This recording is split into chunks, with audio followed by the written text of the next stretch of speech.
bat or turn in mushroom, and maybe it's nothing. And Oh, we're and off. we're off. All right. So Boyne's starting over at Sanctuary. Everybody else is down at Link's house. Looks like there's just a heart container at Sanctuary. And Link's house had the Book of Medora, so that is kind of an interesting start item here. And Boyne's going to pick it up right now. Well, there's no bookshelf in Link's house. Where else is he going to keep it? Well, I guess that's a good point. We don't really have that. Getting the kills here, so we're seeing Alex and Runner up at the top there, if you pay attention, going and grabbing that. I think Boyne's going to do it too. He's going to grab the signpost here and take that in to kill. You get a hook shot in the hidden cave. Ooh. That's a very nice start. It's a good weapon, and very good for getting around, too. And they're doing that so they can get that early pull off the tree, get into that pull pool there. And just some bombs from Uncle. Nothing wrong with having a few bombs at the beginning. It lets you get all the chests in Kakariko when you have the 3-bomb drop from somewhere.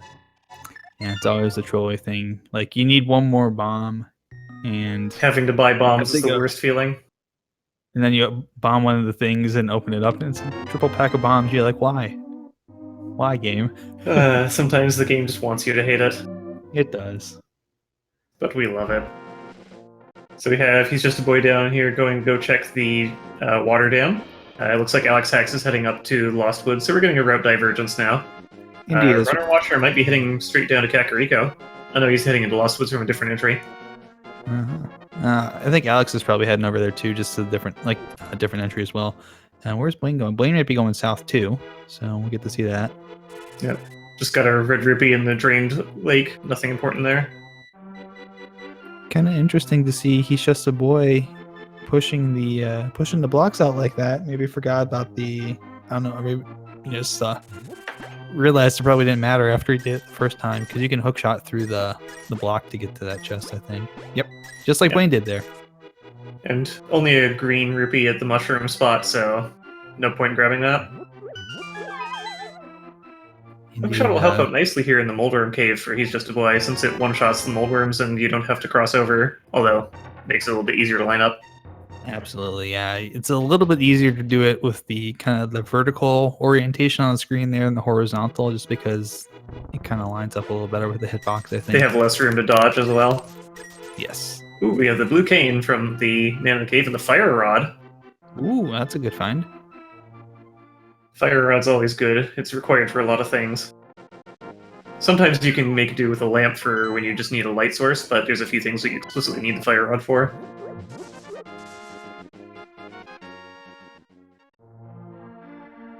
And down here in the Thieves' House basement, we got the 4 chests, just some money so far. Anything else exciting? Nothing yet. 10 arrows, piece of heart, and a bug. That's fine. Certainly helpful if you don't have too much health to bottle up some fairies or something.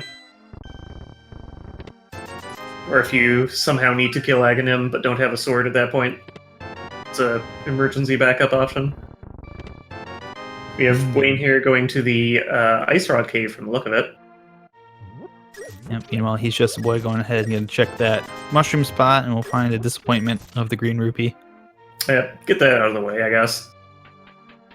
Runner Watcher in the Kakariko Well. There's quite a few items here. Let's see if any of them are good.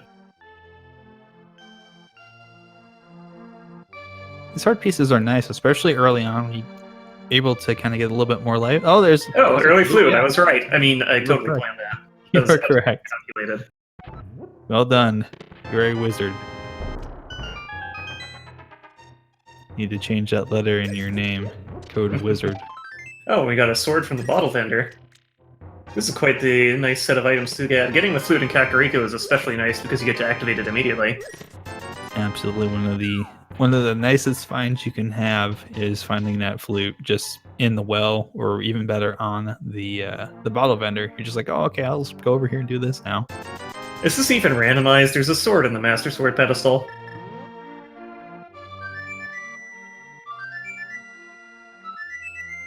Are they going to fix that bug in V30? I don't know. I don't know. It's not a bug. It's a feature. Runner Watcher doesn't quite get the swag chicken. He gets half points for getting it stuck in the wall. Got the blue mail though. That's a nice find, especially early on with only 4 hearts. And Definitely. of course, the swag chicken, always nice to get, but it's definitely a gamble. If you get that glitch where it freezes your game and you can't go any further, yeah, you don't want that. Nah.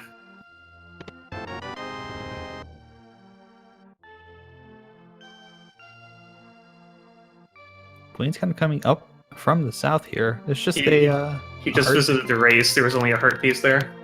And just a full heart up on the bookshelf in the library. So they're getting quite a mix of good items and trash items, which is pretty nice. You don't want to get all the good items at the start, or you're going to be hunting for the last one for the rest of the game.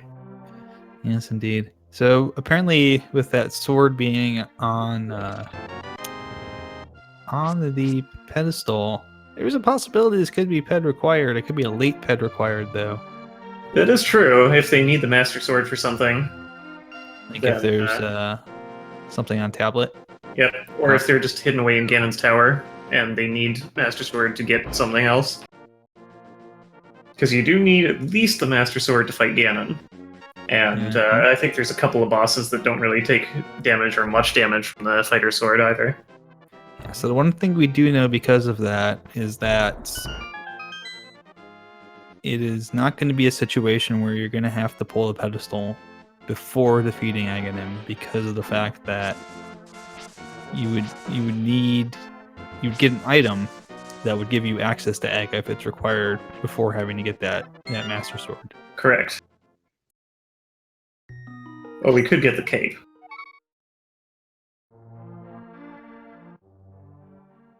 And they do have the bug net. That's kind of the beauty of getting these items and kind of noting where their places are, so you can kind of start to put together what the seed wants you to do and what's not really plausible for logic. Yeah, that's definitely part of learning the game and learning how to run the randomizer, is determining where you can go, where you should go based on the items you've found so far. Alex Hack's attempting the block glitch, doesn't quite get it. Looks like he's going to give it another shot. Indeed.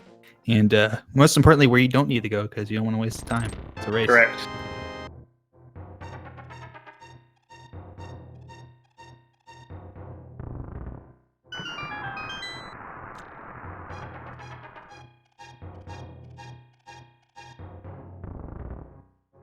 There's not exactly route convergence here, but people are all checking places the others have been so far. It's not entirely uncommon, yeah, for this to happen. You usually get people checking one place and checking the other place after that, just to kind of keep everything in mind here in this early sphere, as I like to say. Yeah, you're pretty much just looking for something that should tell you where first to go. For instance, if you find the bow, that's a sign you want to go to Eastern and clear it out, because all you need is the bow. Or if you get Dark World access, that opens up a whole bunch of options, although you would need the Moon Pearl as well. You kind of just got to determine from the starting items available where the seed might want you to go. And, well, based on what we found so far, just in these kind of early locations, my read at the moment is that it wants us to go to Desert Palace, because you have the book, which gets you in, and you have the Fire Rod, which, where it's not quite there yet, but it's pointing that way. They may or may not need the boots. Yeah, they may or may not need the boots depending what's on the torch. If the torch just has a map or a compass, then they're good to go. But if it has a key, then they're going to need to come back with the boots to clear out that dungeon. Absolutely, which means boots are somewhere else that they're going to have to get access to. Of course, they cannot complete the dungeon because they are not able to get to the back yet. They need a lift upgrade. Yep. Got a couple people on Death Mountain now, dodging those vicious sky cabbages. And the Moon Pearl showing up on the old man. So it's close enough. Very nice sign. It's not vanilla. We can call it like chocolate. Chocolate Moon Pearl. Chocolate or strawberry? I like chocolate. Chocolate peanut butter ice cream is the best. Pretty good choice. The early hookshot gives them access to Eastside Death Mountain, which of course is the Paradox Cave and the 7 chests that are hidden away there that Runner Watcher is heading right over for, and looks like He's Just a Boy is right on his heels. Indeed, and will be interesting to see Wayne going to... Oh, he's going to go to Desert Palace. He's going to make the call. Check that ledge. Just 300 rupees. So he's gonna peace out. That's a pretty quick check. Not a bad idea. Yeah, not too bad. All right, Hut Cave time. Part 1, though. We have a medallion, Bombos, 2 medallions, Bombos and Ether, directly next to each other for Runner Watcher. And now he's just a boy finding them as well. Yes, indeed. And we get to see what's in the other half of Paradox Cave. Will it be Quake? Will we get all the medallions, or will Quake be required and send our runners? We got the bow. That's a defiant. The lamp. The lamp. Ooh. Well, no more lampless strats for Runner Watcher. Piece of heart. That's a pretty good haul. The bow obviously opens up Eastern and quite a few things. It's definitely required no matter what arrangement of pendants you have, just because so many things require it. I think with the all seems like the logical pathing right now, and if that is the case, getting the lamp and the bow together in Paradox Cave makes me think that game wants you to come up here and then go to Eastern Palace. It's certainly possible for the gloves to be hidden away inside Desert. But definitely the lamp, since it is technically required for the Eastern Palace, you're not physically required by the game to have it if you can do a couple lampless rooms, but the sea will never require you to do that. So I think you might be right on that one. Yeah, plus since it's the green pendant right there, it's the vanilla pendant, you may as well go ahead and dip in there if you don't have anywhere else to go, because looking at what we've got, we really don't have what I would say at least would be like a secure sign that we're supposed to go to Aga. It may not be a crystal, but the green pendant, getting it from Eastern is nice because you can turn it in immediately. Ooh, mirror right there in Spiral Cave. Ooh, it's a very nice find.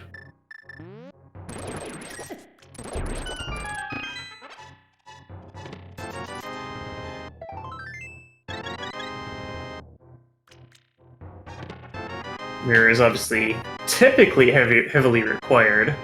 I think if you somehow manage to get a seed that doesn't require Swamp, you may be able to skip Mirror, but it's definitely a pain if that happens. Yeah, that is indeed the case, but it's just such a pain in the butt that you really want to have it no matter what, because it just makes navigation through the two worlds so much easier. Definitely. Also, Alex getting that nice bomb jump in the Paradox Cave. I think the others got it too, but this is the first time I mentioned it, where if you place a bomb correctly close to the edge, it will launch you over the gap. It's not quite pixel perfect, there's a little bit of wiggle room. Depends on the jump. Yeah, it depends on both. All the bomb jumps in the game are dependent on bomb placement and player placement to put you into a specific area. And there's certain jumps that have a little bit more wiggle room than other jumps. That, like Hammer Jump does not have a lot of wiggle room. It's pixel perfect on both bomb placement and player placement, so that you end up on a specific pixel, so that you can clip through a barrier to get up to the Palace of Darkness big chest area and wrap back around. We have a crystal check in the Dark World. It looks like Turtle Rock has the blue pen. Most of the rest of it is crystal. You can see. Didn't quite catch where the red pen was. I'll probably get another check here in just a moment. Most likely. Somebody. Going here, checking the 3 chests behind Sahazra.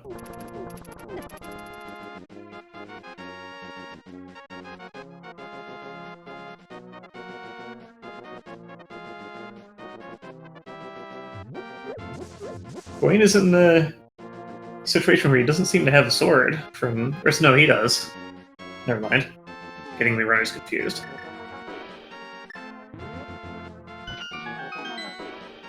So he's just a boy and Runner Watcher both going through Hera. They found the big key early on, which is nice because it means they don't need to do the tile room, or they may not need to do the tile room, depending on what else they find.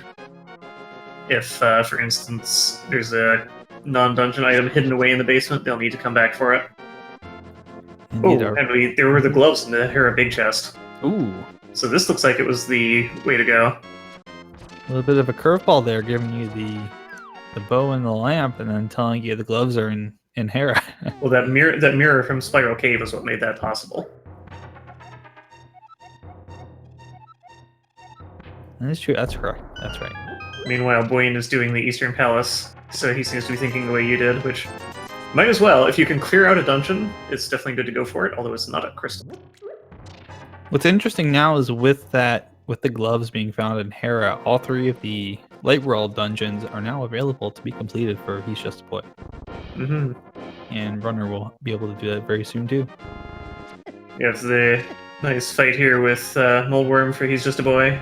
You do not want to fall down that middle hole. It will send you down multiple floors. But he's got this, no problem. As the whole punishment, that's a 2-floor drop instead of just 1. A heart container from a boss? Zelda?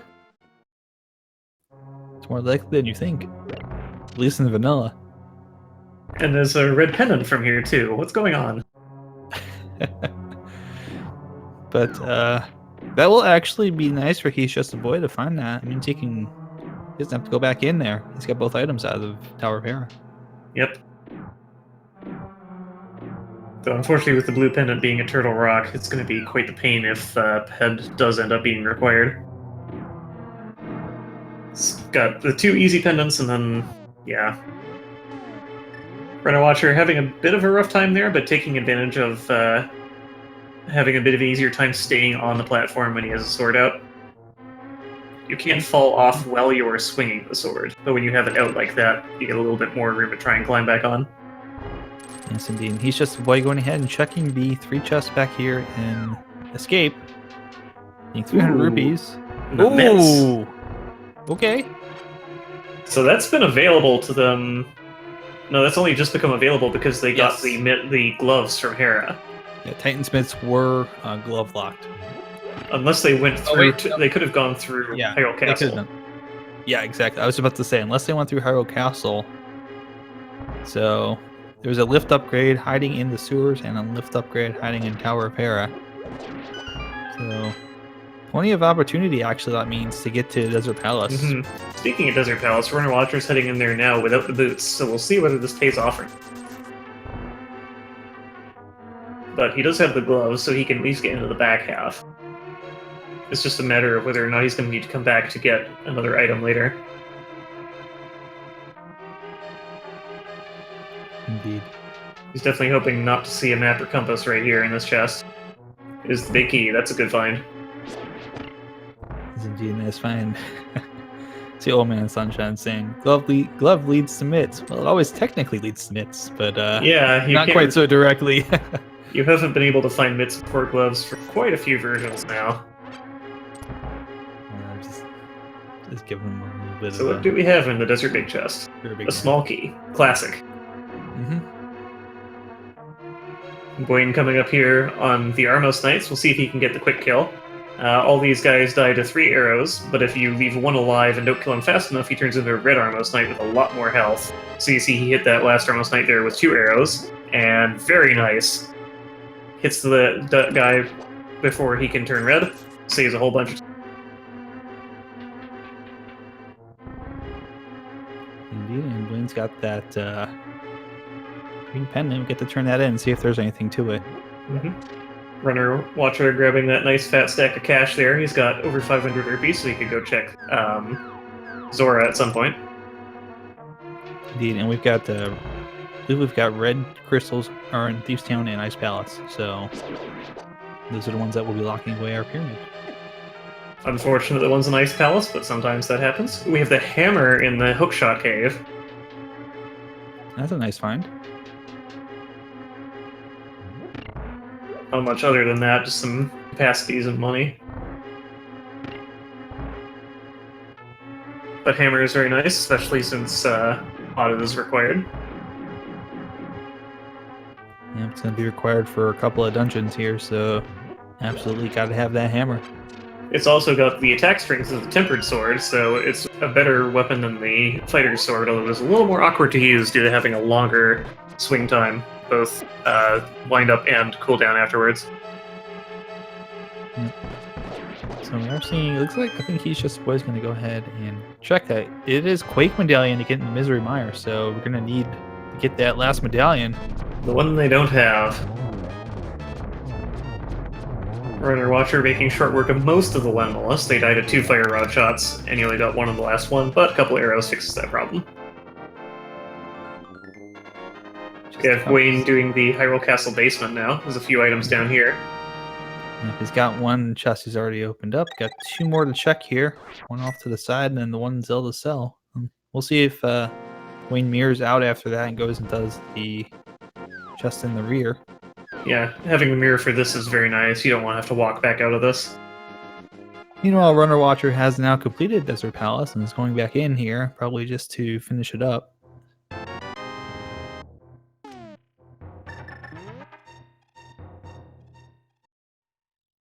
Yep, I think he took the big key and went straight for the boss, so we'll see where he's going now. Because it looks like he got a small key from the boss, interestingly. Oh, no, he got that from the big chest earlier. Never mind. Yes. Chat asking if validation boots is a possibility. Sure is a possibility, depending on where the items are. I believe we call that the anti-Andy. And just the map showing up there in Zelda's cell.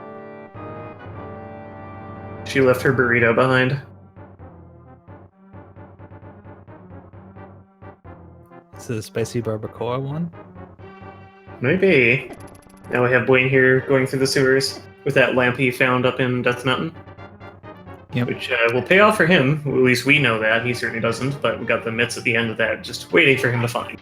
Yeah, unfortunately, he's not going to get the Titan's mitts because I don't think Blaine will probably go up the tower up here to check that for a little bit here since it's I don't dependent. think he did, no.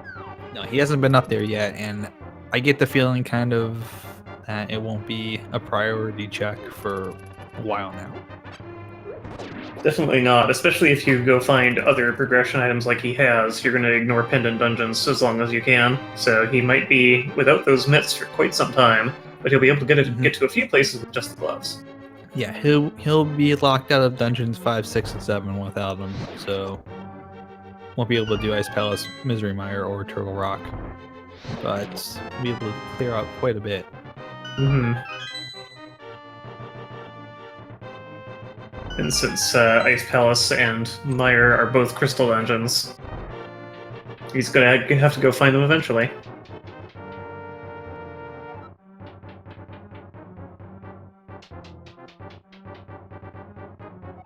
And there's kind of a problem with that too, is that he may eventually get stuck without being able to get to anywhere else because he is missing the hammer. That is right. So he's gonna have to go up there. The hammer was in Hookshot Cave. It's in the Hookshot Cave in the Dark World, and that's gonna require him to have the Titan's mitts to get into. So he's gonna have to go up at some point and check that out.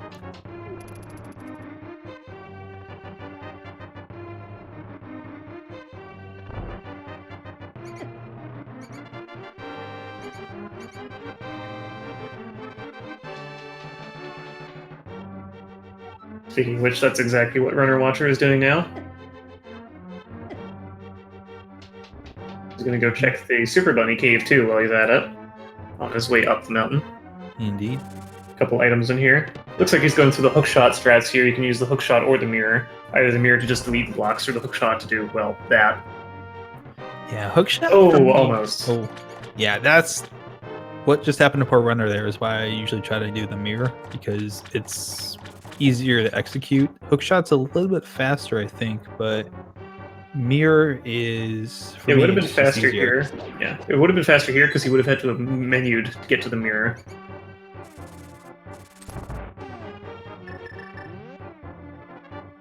And his reward is some money and a heart piece.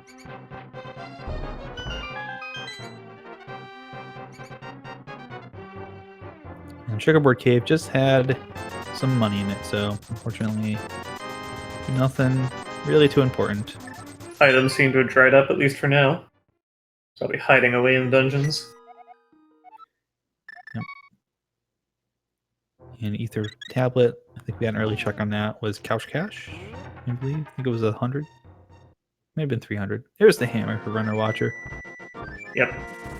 Wayne here pulling off the fake flippers glitch, where if you jump into the water and transition the screen on the same frame, the game will think that you have flippers and allow you to swim. However, if you get hit while you're in this state, terrible, terrible things happen in the vanilla game, and in Randomizer will simply insta-kill you. Yeah, the insta-kill you is just kind of a soft lock prevention to keep the game from doing those terrible, terrible things. It's just like, okay, we're not going to deal with this. Just kill the player and get on with it. Yeah, because you're completely locked. You won't be able to save and quit if you're not fast enough. Blaine pulling off the other fake flipper to get back out of there. That's quite precise. Yeah, that one's a lot harder to do. So very nice to see that. We'll probably see him go around since he's got the Moon Pearl. He can go ahead and transition into the Water Walk state and go check Zora.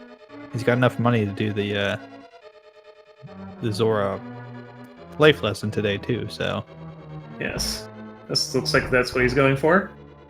So here we'll probably see him head into the waterfall cave here, and there's an interesting glitch here where you will see him swimming through the floor of the cave if he doesn't get hit by a fireball. Okay, good.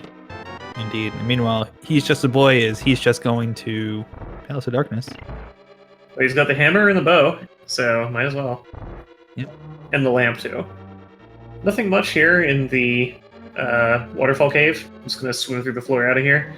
When he exits that cave, you'll see that he is walking on water, and that is because he has the Moon Pearl. If he didn't have the Moon Pearl, he would go back into a swimming state. Yes. He wants to be careful not to step on the land here, or it will cancel the glitch. He also still wants to be careful not to be hit, I believe.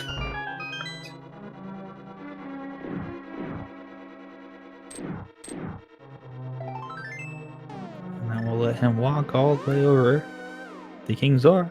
Yep. Unfortunately, if he goes down and jumps off the waterfall, it cancels the glitch, so he can't check the waterfall ledge item. Ooh. Got a magic powder. A little more useful than the mushroom, since it has some other utility. Yeah, absolutely.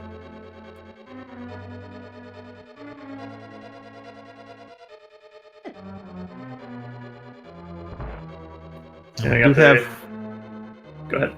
Oh, I was gonna say we do have Quake Medallion showing up in Palace of Darkness, so that was a good call there from He's Just a Boy going in there. Very nice. He's already got the big key too.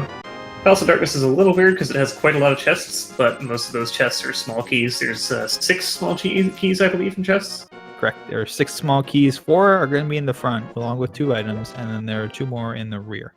Mm-hmm. Placed very carefully to avoid potential soft locks, I believe. Yes. If you open the doors in the wrong order, well, you might be stuck. That was once in the older versions of the logic. That was the serious problem, was the keys being out of place. Yep, that has since been fixed. Thanks to our wonderful programming team that has done all of the hard work to make the randomizer do its thing. Yes, much appreciated. We obviously wouldn't be here without them.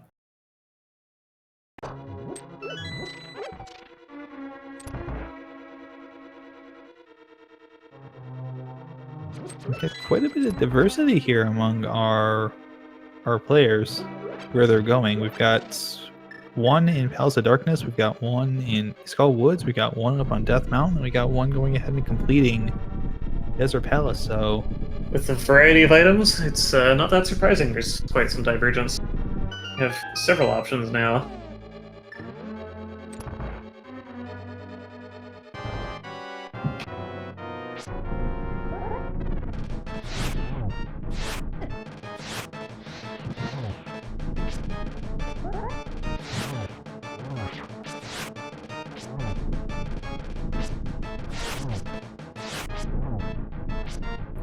Quake was in Palace of Darkness. Yes.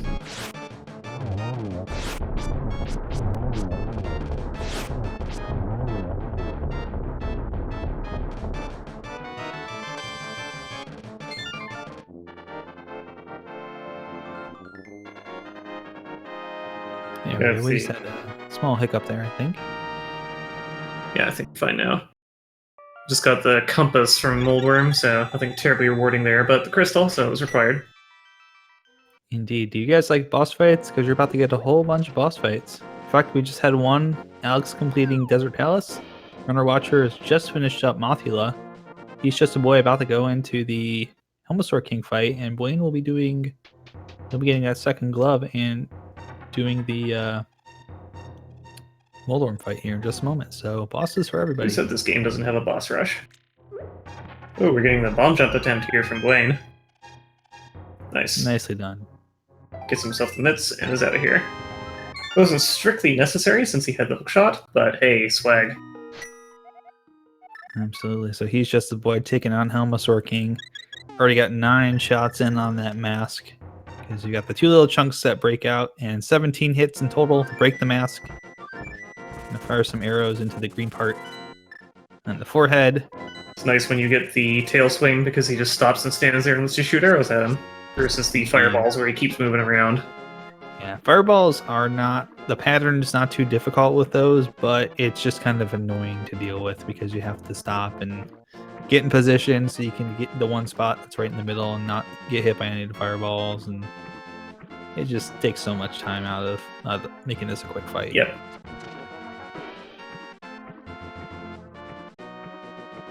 So Blaine did end up going to Tower of Hera, so he's not going to be missing his mitts for as long as we were expecting. Nope.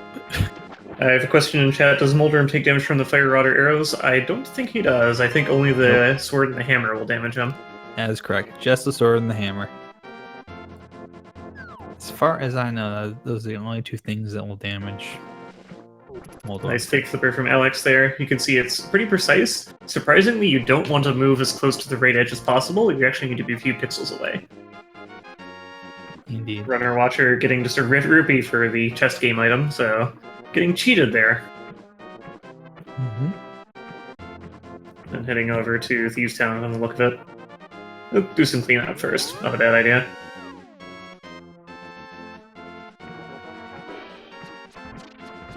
You can see what's in the U-shaped room. Just a key. That's super helpful. And this piece of heart. So I think for Runner, there should be one more key. I think he's going to end up picking up somewhere back here. Unless, wait, he's got... no, he's going to need one more key to get into the boss Yeah, room. you need a key for the basement. Yes. That's what I was thinking. I was just trying to make sure I was counting my chests right.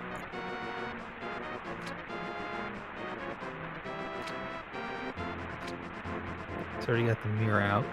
Yep, there's the big key for... Here's the Master Sword. Nice. There's the big key for Runner Watcher, which has to be in one of the 4 chests in the opening area here, so you can only have those 3 other items.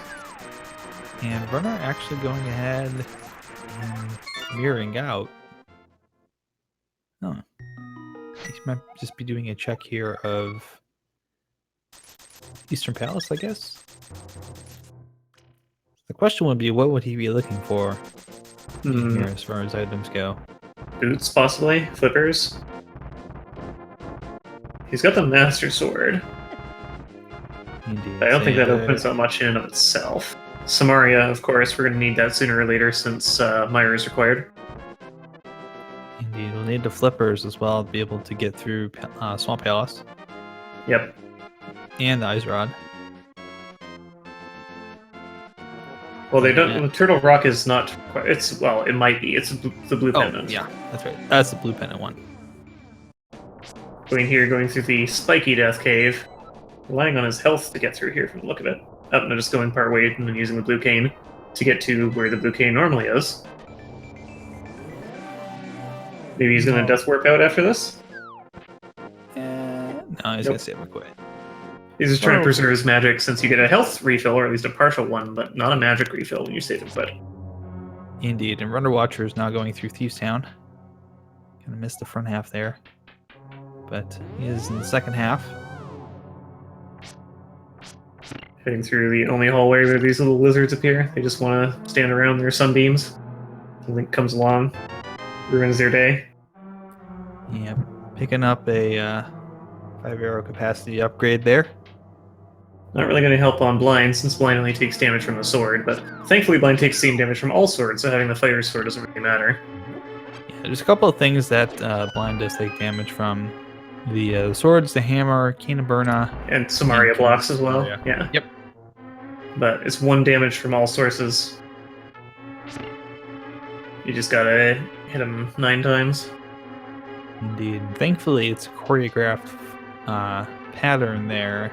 If you don't die, if it if you do die, then the RNG takes over and the pattern changes up. But if you go in the first time, you just fight blind. There's a set pattern, and blind will move in, and you kind of predict that. Yep. Also, when you die, you start in a different location, which can mess you up too.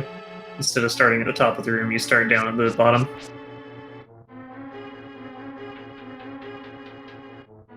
He's just a boy here doing a little damage boost. He bumps into that tentacle monster on the right and gets iframes so that he can pick up the pot and stand on the button there that the anti-fairies are around, which saves some time.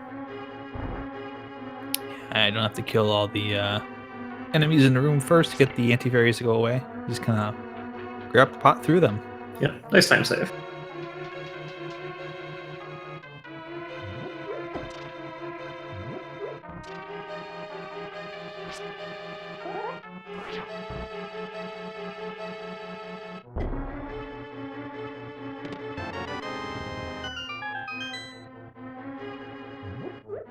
So we'll be seeing the blind fight here in a second on Runner Watcher's side. He's probably just going to sword him down, I believe. And of course, we get treated to very cheesy joke. Blind, you're grounded.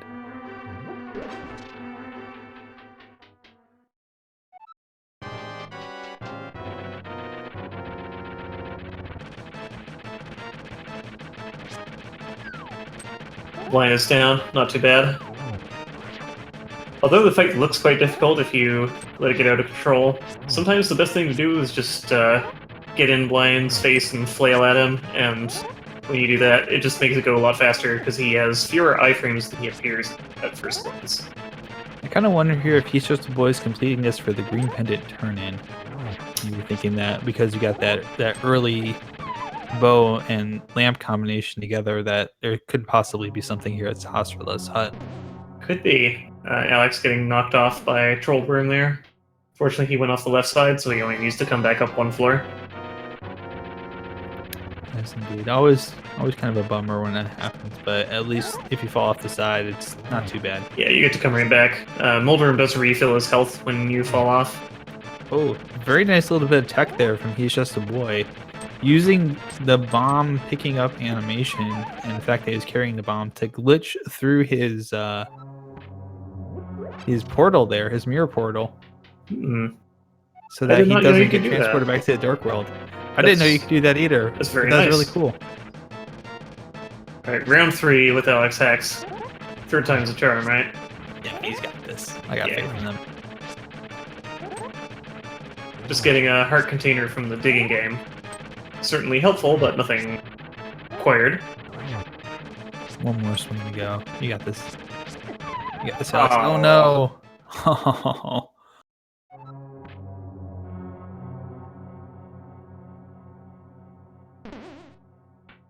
Runner's going to do the Smith recovery here and turn him back into a real boy.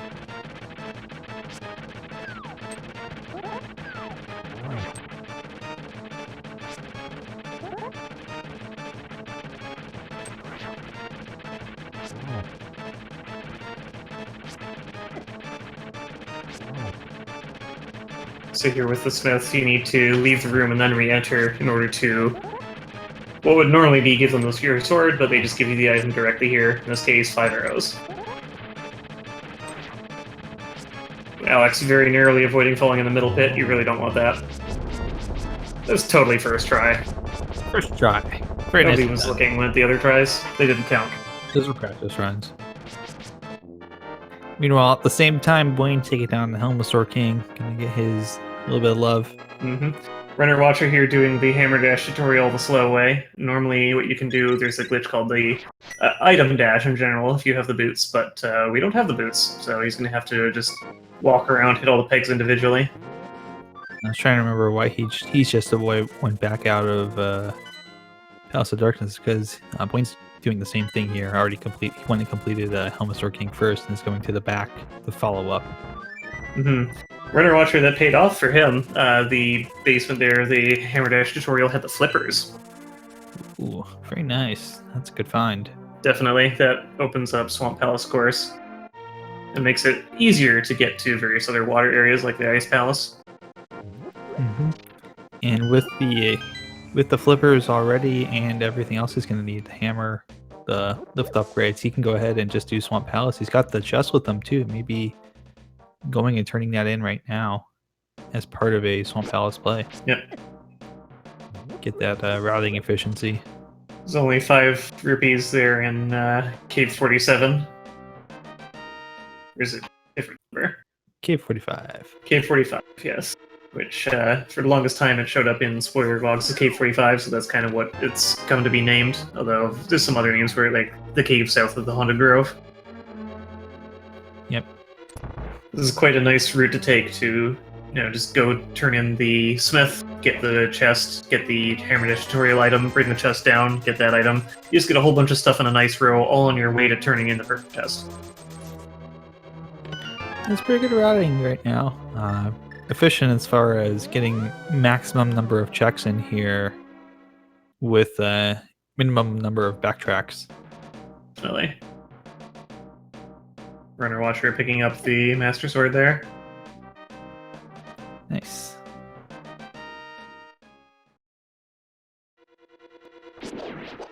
And he's also going to go ahead and get a check of the Bombus tablet. That's why I kind of like this play. You get this check too, just couch cash on both of the tablets. Looks like today.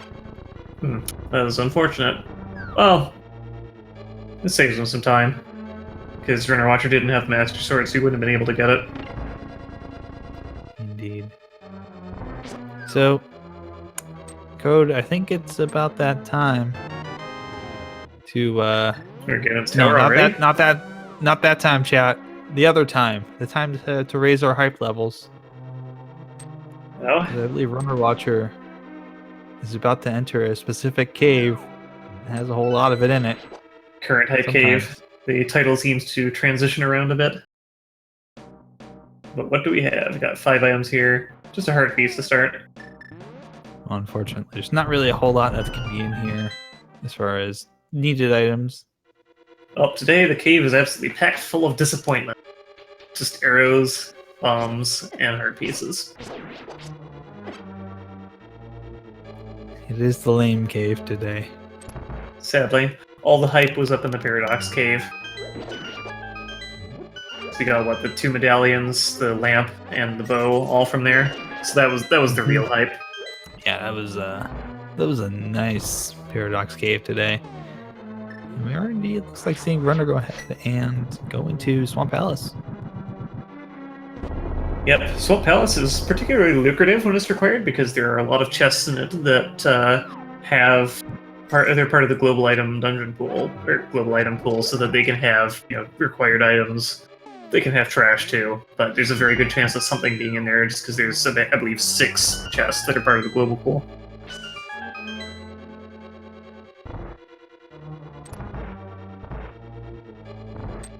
But it does require quite a few items to get through. You need the hookshot, of course.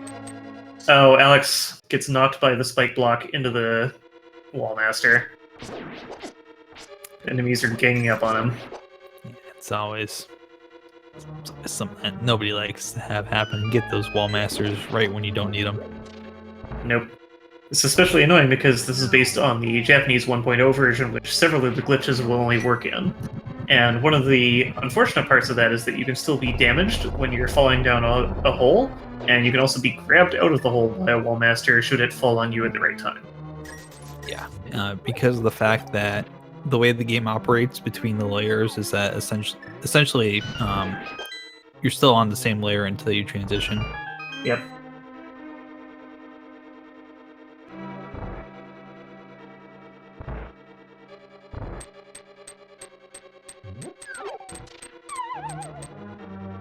Alex doesn't get grabbed this time, so he'll be off to fight Mothula.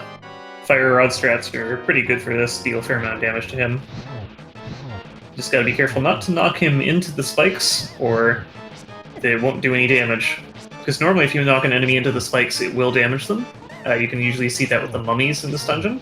But they prevented that from happening to the boss, because that would be kind of anticlimactic. Especially because of the fact that the spikes do pass through what would be Mothula's hitbox, so it'd be fairly easy just to avoid everything and just have the spikes do all the damage very quickly. Yep. Having a bit of a rough time, but he must be getting close to defeating him. Who's going to win? Oh, Mothula wins. Oh, That it's always is unfortunate because I think Mothula only had a couple of hits left, yeah, one or two. It's such a hard fight to do, when you especially with have- the fighter sword. yeah, the fighter sword. You can do the hammer for more damage, but that's very awkward. Runner Watcher skipping the big chest in Swamp Palace, I assume because he doesn't have the big key yet, because this dungeon is a little different in that you don't actually need the big key to get to the boss, Argus, because the game normally assumes that, well, you have to open the big chest to get the hookshot to get to him, so they didn't bother locking him behind a big key door. Yeah, it's one of those situations too where just there's a lot of things in this game that are kind of built in progression checks, and that's kind of like an internal progression check for the specific dungeon. And yeah, they never probably assumed one day that we would find a way to break it like that. Yep. I believe Skullwoods works the same way, in that you don't need the big key because they assume you need the fire rod, which has the interesting effect in certain randomizer modes where Mothula or Argus can drop the big key for their dungeon. We get a red potion in a bottle from the hidden chest waterfall room, which I think is the first bottle we've seen so far tonight. I believe so. Alright, round 2, Alex Hex versus Mothula. Doesn't have as much magic as he did last time, so it's going to be quite a lot of sword slashes. You normally have at least the Master Sword, and the speedrun would actually have the Tempered Sword by now. Yeah, Alex is doing this too without the hammer, as Chad was pointing out. So this is yes, he has not. Yeah, he has not been to the Hookshot Cave yet. and doesn't have that option, so he's having to do this kind of very slowly. Speaking of very slowly, Runner Watch is currently fighting the menu boss. If you don't have the Master Sword, the Fighter Sword does not do damage to Argus or his popcorn, which means that you need to switch back and forth between the hookshot to grab the popcorn and the hammer to deal damage to them. So, menu boss. So I believe one of the things. Oh, poor Alex. Oh, unfortunate. Yeah, that's all. I always hate to see that. It's going to be very difficult to do that with very little magic and Fighter Sword.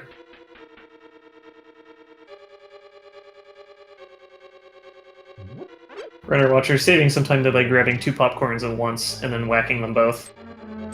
Yeah. So I feel bad for Alex for the fact that he's got his health, he's got his mail, but no bottles means he doesn't have any potion refills. Looks like he's going to come back and try that later. Yeah, I would probably just do that at this point too. Especially with that little magic. Normally the Fire Rod would be the way to go. Runner Watcher on the last phase of Argus, but out of magic, so he's going to have to try and melee Argus down. And he gets a nice hammer swing. Absolutely, very nice. Oh, silvers! That's going to be very welcome to find, especially for some of these later dungeons. Misery Mire in particular. Definitely, there's quite a few bosses that just die in one hit to silvers. There's also a few that don't take any damage from arrows, even if they're silver, so you gotta bear that in mind. Argus is one of them. Yes. So it's good to get them from him. Silvers are technically required, and the randomizer will never require you to fight Ganon without silvers, but there is a glitch that we may see if... Well, no, everybody will have to fight Argus, so we're not going to see it. But you can fight Ganon and beat him without silvers. Yeah, so we will not be seeing any silverless strats tonight because everyone's got to go through Argus to get to Ganon's tower eventually. Yeah. Sick Kid just has the red shield, or well, a shield. And just a big 50 up on the bumper cave ledge, so... Oh, he's... getting bullied by these monsters here. Those Pteranodons do a lot of damage, even with the blue mail. Yeah. The murder dactyls are not friendly. No, I was going to say, I thought he was maybe trying to do some kind of interesting death warp I never had seen before. Ooh. Oh, there's the boots. There you go. Hi. Boots for the mushroom. The shrooms make you go fast. But no, he was just stuck between...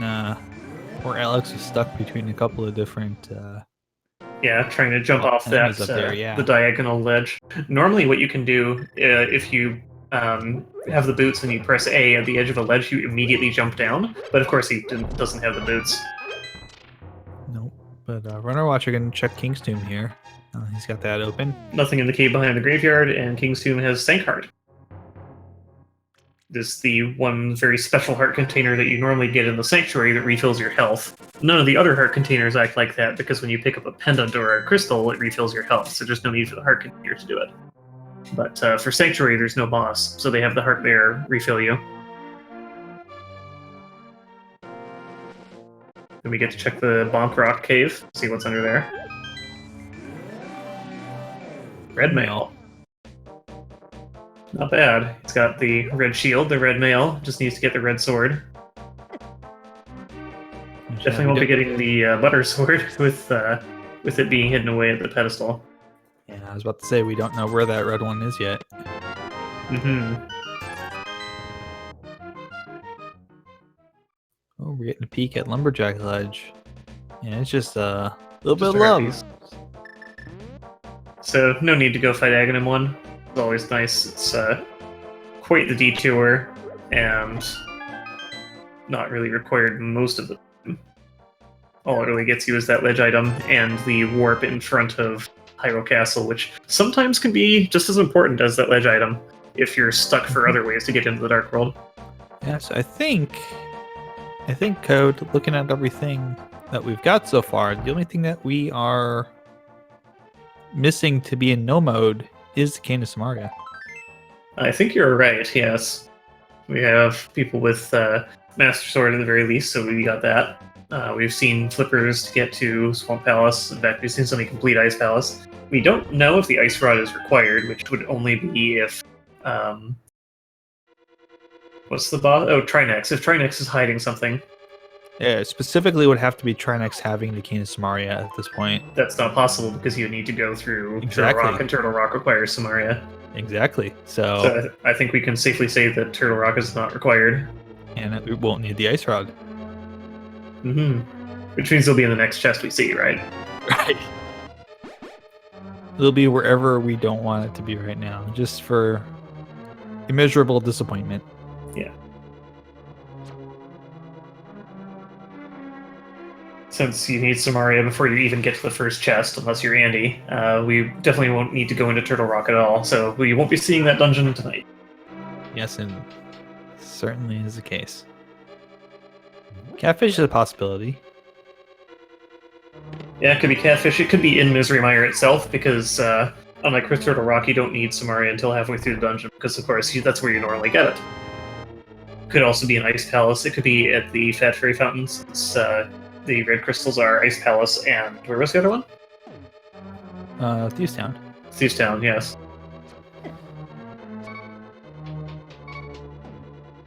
So the unfortunate thing about Samaria is that since it's required for endgame locations, it's usually one of the last items you find to get yourself into go mode. It's often hidden away somewhere. There's so many places it can be. Yeah, Ice Rod's always the kind of the nasty one to have to find if you need it for go mode. Oh, definitely, because it can be just about anywhere except behind Trinex. And Ganon Tower. Yep. Unless you're an entrance randomizer, then it can be there. That's true. But that's entrance randomizer is a scary and silly thing for another day. Yes, it's a whole different adventure. We're at a pretty good pace though. We're at 5349. We're 9 of them away from go mode. So yeah, we've already got like 4 or 5 crystals here. you have to wonder. So we've got 23, 24 people running this. You have to wonder if somebody whose off stream's already found that Cane of Samaria and is flying through the rest of the dungeons in go mode. It's certainly quite possible at this point.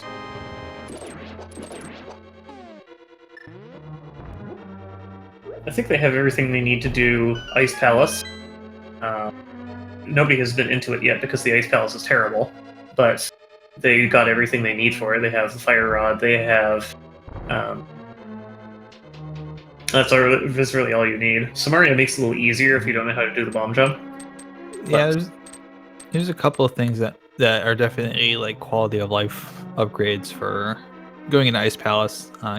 Hook shot kills the pen gators in one shot, so that's Mhm. always super nice to have. Definitely. Boots help with some of the mobility stuff as well. So Yeah, it's a lot easier to control yourself on the ice because if you just tap A with the boots, you will stop dead. Makes it a lot easier to get down the notoriously difficult stairs in the icy rooms. yeah, so based on what we know, we can start to kind of figure out where this King of Samaria is. My guess is that it's in the Ice Palace somewhere. That's probably a good guess at this point. I mean, we've been through Eastern Palace, Desert Palace, Tower of Hera, Palace of Darkness, Swamp Palace, Skull Woods, Mhm. Thieves Town, and it's not been in any of those locations, which leaves us with Turtle Rock. Obviously, we don't have to go there, and Yeah, it can't it be can't there. be there. So There's maybe Misery Mire, which is a possibility, could be in the front half of Misery Mire before you get to the. could be vanilla. Back. Yeah, that's a possibility. There are a lot of other things have been vanilla tonight, so why not more? Yep. There's not that many overworld locations left that haven't been checked. I think Catfish is the main one that nobody's been to.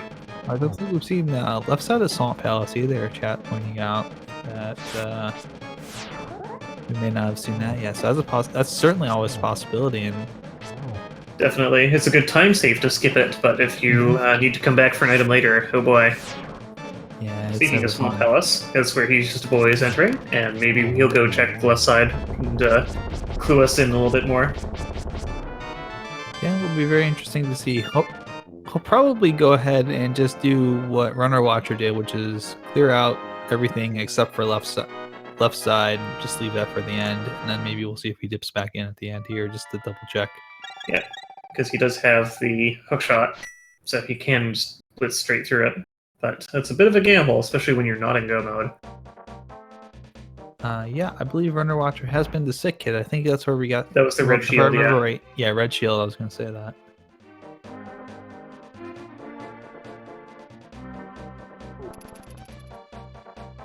So Runner Watcher here has the silvers before he's going to Helmosaurus. He's going to have a much easier time of it because the you still have to break the mask, but the silvers will one-shot Helmosaur King himself. They're very nice, except for the small problem that they are sparkly and sparkles cause lag. Yeah, the other possibility with the check there is that maybe item count has ruled out that it's possibly there. Maybe. How many items are on the left side of Swamp Palace? We've got there's 2 chests. Is there any others? Just a usual left side check. No, just 2. So let's watch. He's Okay. just a boy here too. Keep an eye on him as well as our other runners and see what we've got. We've got 1 item already out so the front here. We'll do a little bit of chest counting. Yeah, so to know that the Swamp Palace was, you didn't need to do left side, you would have to complete Argus without finding the map. Oh, there's the mushroom. Yeah, there's the mushroom. So that's 2 items so far. Looks like he is going to skip through. Yeah. Probably because he doesn't have the big key. Maybe he figures he could come back for it later.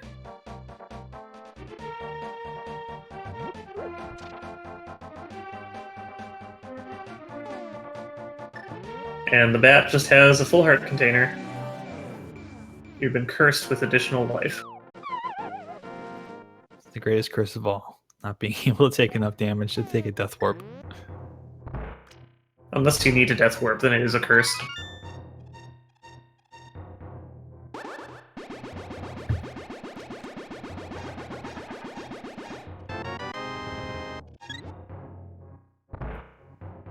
There's the big key. There's a heart. So that's 3 items. We know. Oh, he's gonna go back up and check the big chest as well. I kind of like this play.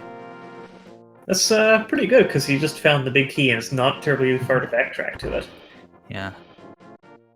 I don't know if Runner Watcher went back to check that. I don't know if he did. I don't remember seeing it. Yeah, if there's an item in there that's not the compass, then there's a possibility that the compass and the map are on the left side. You don't have to check that. Yeah.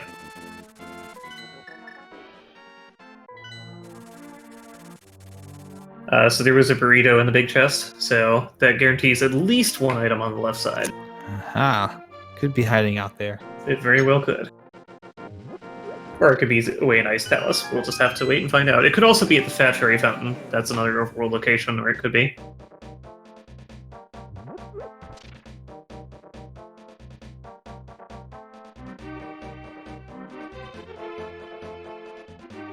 Yeah, we do know that Arcus had the silvers, so that would certainly mean that just on our item counting, if there's one item left. Yeah, but the important thing is that there is at least one item, and that means that it could very well be there.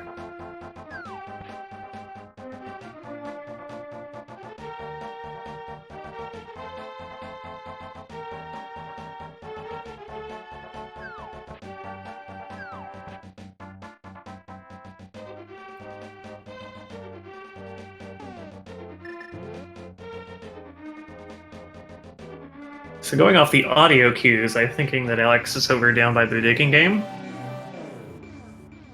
I think so.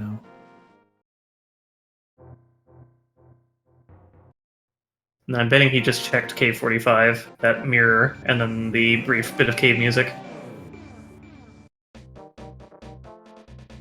So now he's probably continuing to take the purple chest down over towards the desert.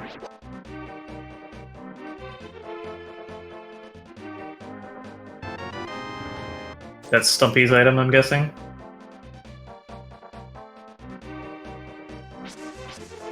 Yep, cutting his way out of the grove. Have you ever wanted to do blindfolded Link to the Past? No, I've never had the desire to do that, actually. Neither have I. Unfortunately, well, heading through the dark swamp now.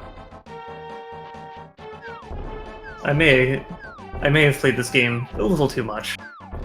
A little bit. Definitely just gotta get away from all those bombs. But you can definitely tell that enemy, the flying thing that drops bombs, only appears in two areas, the Dark Swamp and the area around Ice Palace. Yeah. It So must be in the Hype Cave now, or well, this is a Disappointment Cave tonight. Yep.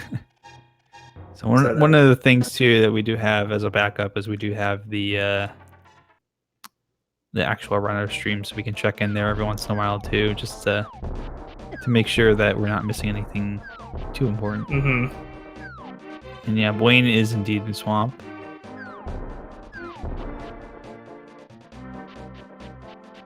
And we're certainly working to get He's this still little in the long hiccup grass. fixed. Long grass means he's still in the swamp area. Is he menuing to the mirror? Yes, so he must be going to the Swamp Palace now. Mm-hmm.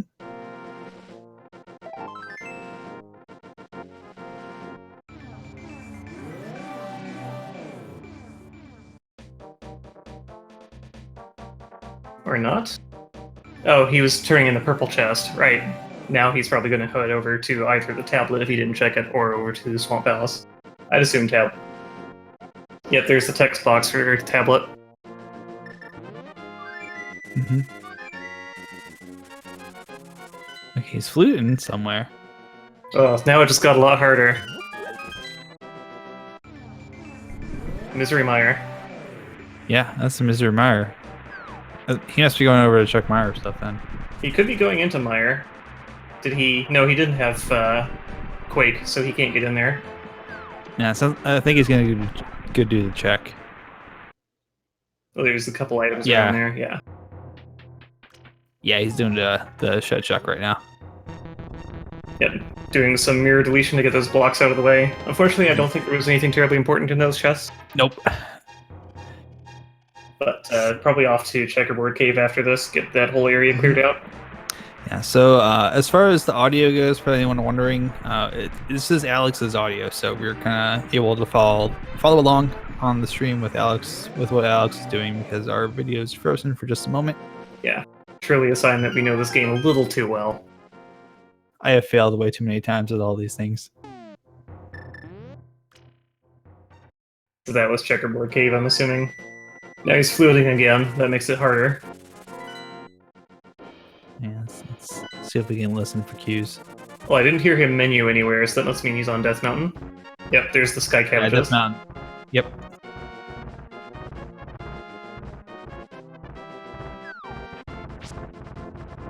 If you guys in the chat think the commentary is hard like this, think about the poor trackers. They're gonna have to guess. Okay, he's going over to east side of Death Mountain. Yep.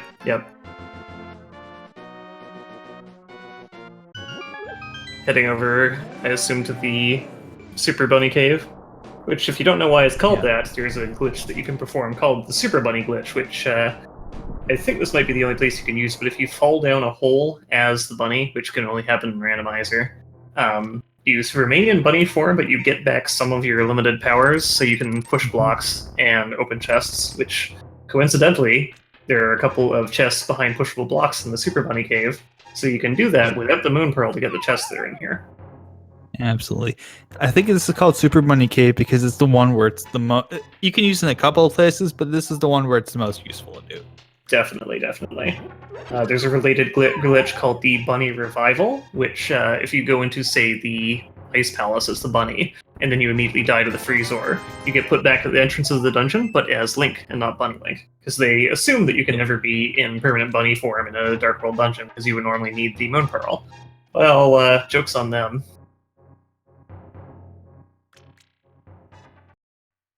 And Alex is back out. Yep, he's presumably ascended all the way up. He's going to go in Hookshot Cave and get his hammer. Yeah, Hookshot. Yep, I was gonna say he's probably going to Hookshot Cave. I would assume if he's going to Super Bunny Cave, he's gonna get that at the same time. Hasn't done that. Yep. Combination yet. Definitely.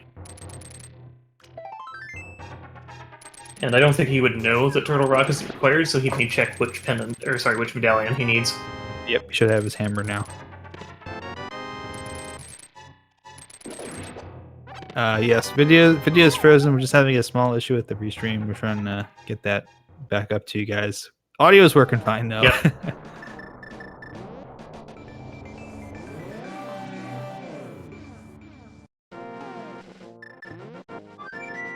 He's floating away.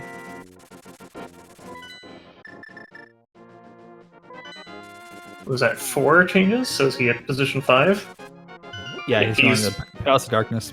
Palace of Darkness, which makes sense because he just found the hammer and otherwise has everything he needs. Mm-hmm. Any chance of it coming back in before another race? Yes, hopefully so. We're just trying to get whatever it is figured out. Working on it as hard as they can.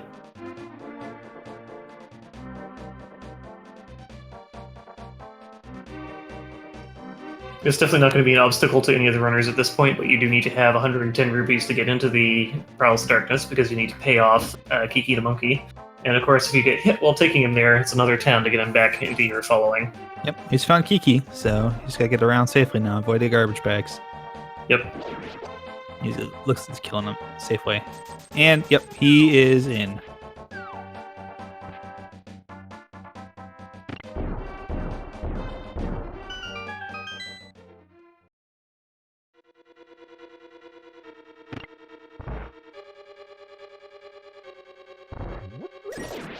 And killed that Helmosaur and going downstairs. Gonna get that first chest.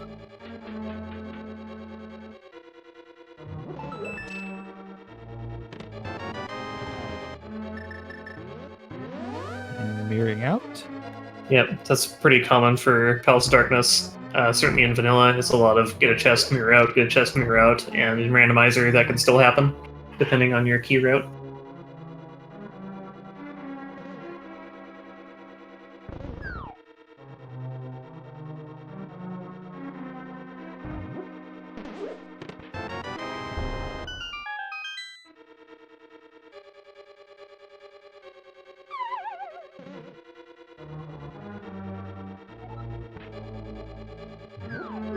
So he's down in the basement of Palace of Darkness, grabbing that chest, dodging those skeletons.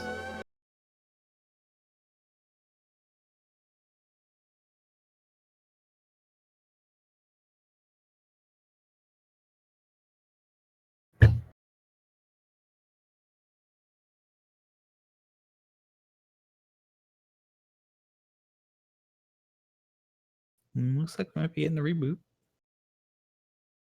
I see pictures. I see moving Yeah, pictures. we did it. We all did it, chat. Everybody did it. We did Thanks, together. chat. Couldn't have done it without you. Yeah. So Runner Machine Watcher's Cold Stare, and taking the backup strat where you can remove the ice with a single shot of bombos instead of having to use the fire rod. Indeed. So, Machine just needed a good little tap to wake up. A little bit of percussive maintenance, somebody hit a server. So Blaine in Ice Palace right now. You know, I'm kind of feeling like this theory of maybe it is vanilla Canis Samaria. We haven't Quite found it yet. possible. Unfortunately, not quite sure what Runner Watcher has checked and what hasn't checked yet. We don't know if they did kind of an express run all the way down to Cold Stare. Probably not, since it's, you know, When you're still looking for a that go-mode last item, yeah, you don't want to do that when you're looking for one more thing, especially Samaria. Yeah. I mean, it's a huge gamble to make, because if it's in there, then you have to go back into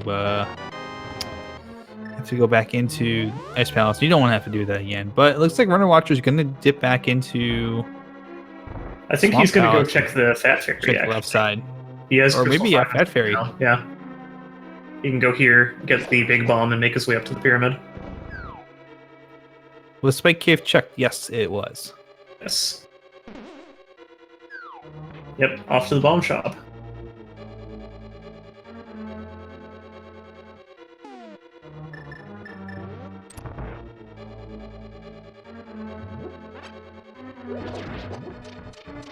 And here's where it gets interesting after this. Do we see Runner Watcher go back into Swamp Palace if it's not here and go check left side? Did we see him go to Catfish? We haven't seen Catfish yet. It could have happened, but no, we haven't seen it. And it's a very long way out of the way, so a lot of people ignore it.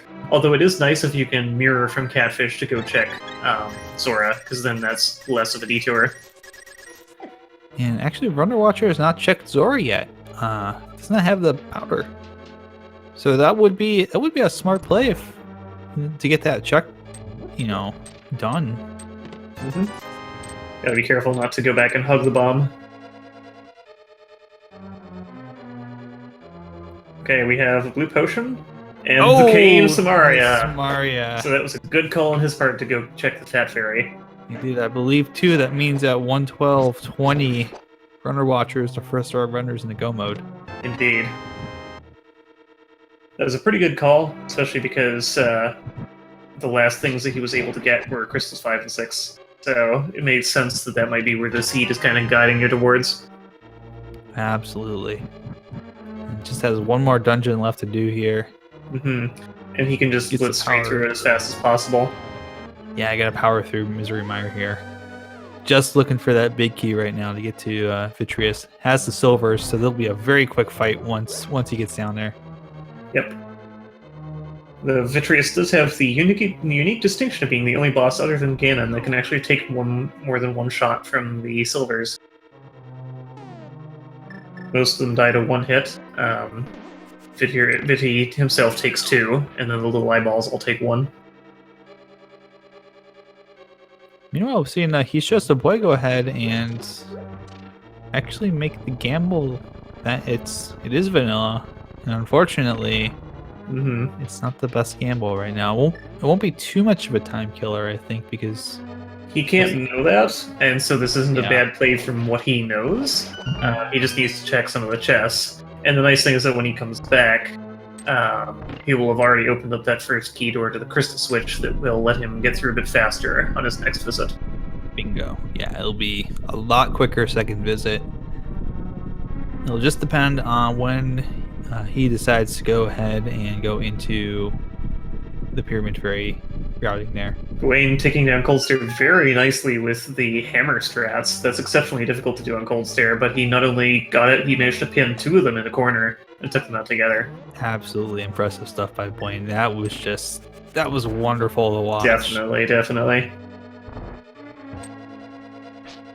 I always enjoy watching Blaine execute on some of these difficult strategies. He's kind of very, very good skill with doing some very difficult things. I've seen him do some impressive stuff Hmm. with the randomizer.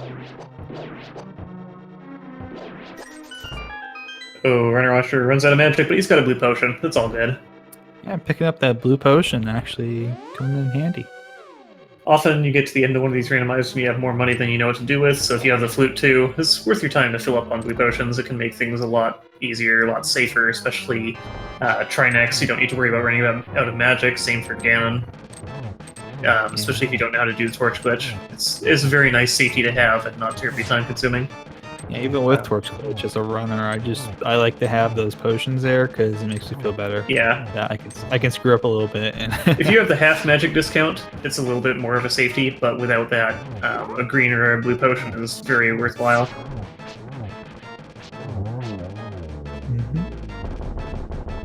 Oh, and there's the big key. Runner Watcher trying to get first, actually. Not bad. But he's already in go mode, so he doesn't even need to bother checking the big chest. Yep. That's all he was looking for. Yep. And right on down to Vitreous. Wayne's about to hop into go mode here, making the same play. Gonna go ahead and check the spin speed there. There's a potion bottle up there. Green potion. Like a green one. But he's just gonna get a blue one instead. Yep, and about 3.5 minutes later, Wayne is now in go mode. Mm-hmm. I think we may have, that may be the first time we've seen spin speed tonight, where if you dash and release your sword while on those stairs that don't lock your movement on the exact same frame, it puts you into this state where you run extremely fast while still having full control of Link. Indeed. There's spin speed and there's hook dash. I prefer the hookshot dash because it's easier to execute. There's a 1 frame difference between when you do the spin and do the button press. Yes, sorry, I think I might have got this wrong around. It's 1 frame after you release the spin to do item dash, which is quite precise, versus the item dash, which is the same frame. Absolutely. You kind of just gotta push B and Y together. Yeah, so hookshot's a little bit easier to execute. It's also a lot faster to retry if you fail, because you don't need to start another spin. Right. And there goes Vitreous, 2 silvers. If you don't have silvers, it's just 8 regular arrows instead. If you don't have the bow, it's a heck of a fight. Possible, but it's a heck of a fight. If you don't have a sword, it's even more fun and often involves just throwing bombs into the acid pool there. Throwing bombs into the acid pool and screaming at your computer. Yep. Alright, so Runner Watcher is likely going to head straight to Ganon's Tower after this. There's nothing else he really needs. No reason to mess around. Nope. But yeah, it does mean it's about time for that game. This is the time, actually, chat, where you can start getting ready for this. But Code, would you like to talk a little bit about it? Yes, so up here in Ganon's Tower, there are 2 things you need in order to get to the upper half of it and finish the dungeon. One is a small key, and there's no shortage of those. There's even a guaranteed one. The other, however, is the big key that you need to get all the way through first door and all the way up to the top of the tower. And that big key can be anywhere in the basement. And there are 24 chests down there? Or is it 22? There are 22 item locations, 21 chests, and a single item that's on a torch. Yes. There are 22 possible places for the big key to be, and it can be at any of those. So what you want to do is pick a number from 1 to 22, where 1 is going to be the couple chests on the right-hand side, and then 3 is the torch, and then continuing clockwise around. If somebody does the right side first, well, too bad. But you just want to guess where that big key is hiding today. A little bit of a frustration wiggle there from He's Just a Boy finding that cane as well. I'm getting a lot of high numbers from chat tonight, so people are expecting it to be over in the right side from the look of it. Yeah, I'm seeing a lot of 21s, 19s, 22s. 17s. 22 being the tile room big key that most people check last because you gotta wait for all the tiles. And for those waiting for the bot, we don't actually run the bot for the dailies, but you can still play along with the game. It's just as fun. Yep.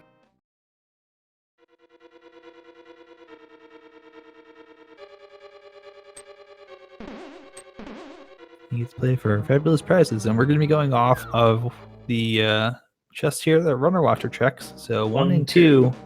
Nope. Let's find a key though, so that will give. Oh, he's doing right side first from the look of that. Yep. Yeah, he's got a key, so right side first is certainly a possibility. It's a bit of a gamble. Most people do left side. I think it has more items, but if you do right side first and it is on the right side, you can save quite a bit of time. It's a gamble like any other. Using up the last of his magic there to get that final torch. Oh, fires off that block a little too early. You can throw bombs there. It's quite a bit precise. He's just going to use Samari again for more control. Yep. Oh, fires a little too late that time. Third time will be just right. Yeah, it's really tough with the Gibdo because they will kind of walk through some of the blocks. There's like a one small area they can clip through, and they'll just walk right through like nothing's bothering them. Yep. Welcome. Hey, half magic. That's nice. Very nice to have for the Ganon fight. Especially because he just used his green potion. Hey, magic cape. Magic cape. A little bit late.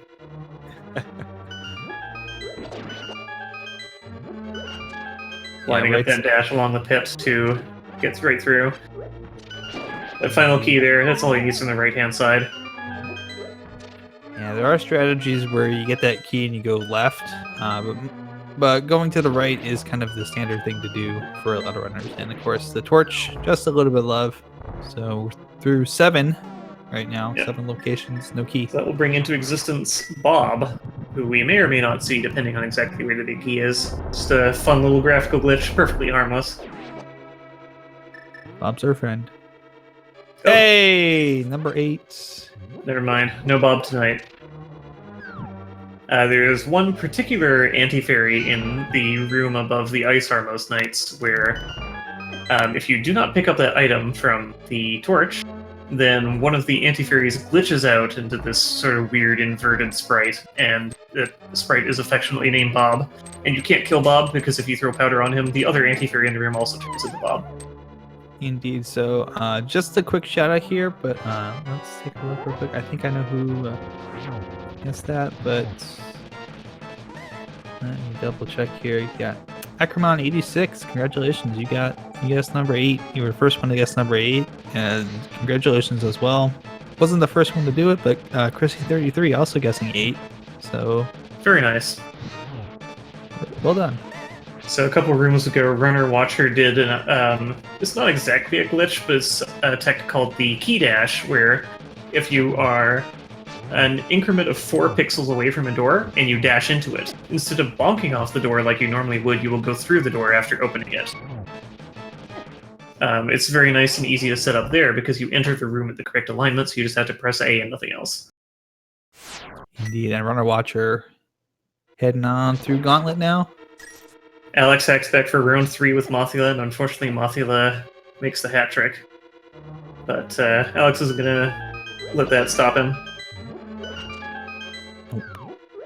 Here we have the Gauntlet for Runner Watcher. It's a long series of very brutal rooms where you have to kill everything.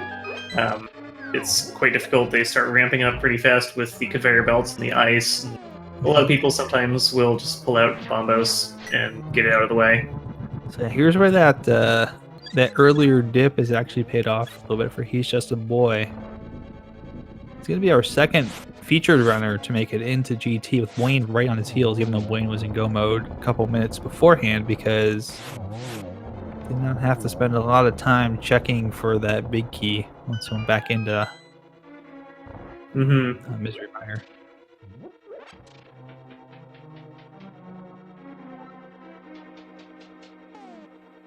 Very nice Samaria strat for this room. They positioned all the wizards in just the right way that you can take all 3 of them out with a single block. Indeed, and that is why I always refer to it as the most satisfying room in the game, part 1, and here's part 2. Yep.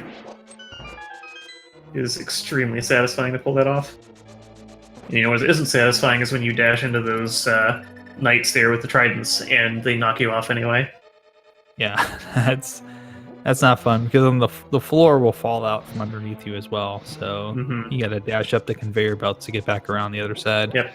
Something very important right here. You do not want to go up those stairs the same frame that door closes. It's pretty rare and difficult for it to happen, but it can. And if it does, it despawns all the sprites in the tower, and you got to leave and re-enter.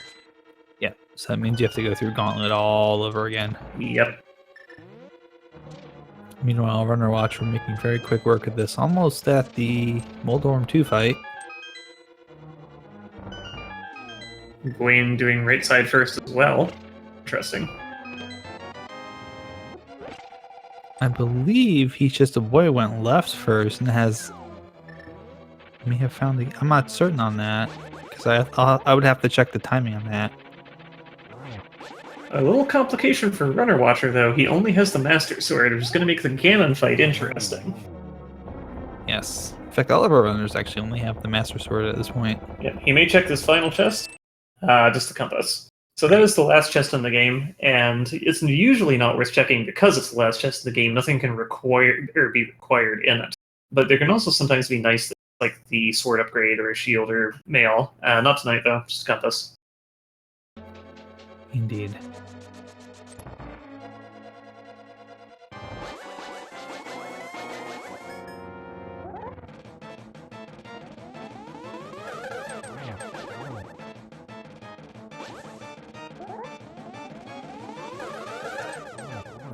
And Runner Watcher now on Aga 2. Silvers can be in the final chest, that is true, but they're not technically required if you know how to beat the game without them. It's very nice for Runner Watcher. Takes down Aghanim, who we've totally have fought twice.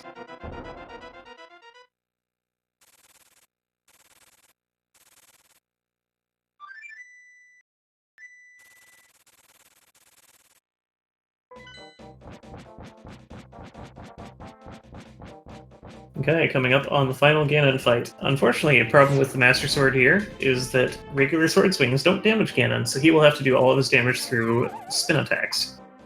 I thought you were going to say interpretive dance, but I guess spin attacks are kind of a similar thing. Kind of. Some dances don't require that much movement. So you'll see him doing, I believe, 24 spins to take him through the first few phases. Correct. And then phase 3 is going to be 4 spins, 4 forward sword slashes. It's kind of the same as the blind fight there, where you basically all you gotta do is hit him once to get him to stop. Yep. Now that would be an even bigger pain if he did not have silvers, but since he does, it will make that much more straightforward. Meanwhile, He's Just a Boy is up to floor 6 of Ganon's tower, almost done with his climb. That's a very nice strat to bonk, jump over that hole to avoid the little fireballs. I'm guessing that He's Just a Boy is also looking for his sword upgrade. Nobody has found the tempered sword, so maybe the sword upgrades are all hiding in Turtle Rock. Yeah, well, we know where one of those sword upgrades are. It's on the pedestal. We just don't know where the third one, the fourth one is. True. We know exactly where one is and why nobody has it. A little bit of a problem here, Runner Watcher trying to hit Ganon, but the problem is that you get pushed back quite a bit and can easily get shoved into those fireballs, having to use one of his potions already. Yeah, using the red potion. Fight with just the Master Sword. Oh, but we're into phase 3. So he only needs to get 1 hit per phase here. Just needs to be careful not to fall off. That'd be terrible. Yeah, if Runner Watcher would fall off at this point, I think He's Just a Boy may be able to overtake him. He's gonna have to redo the entire fight. Mm-hmm. But Runner is very careful, and he's got 1 arrow in.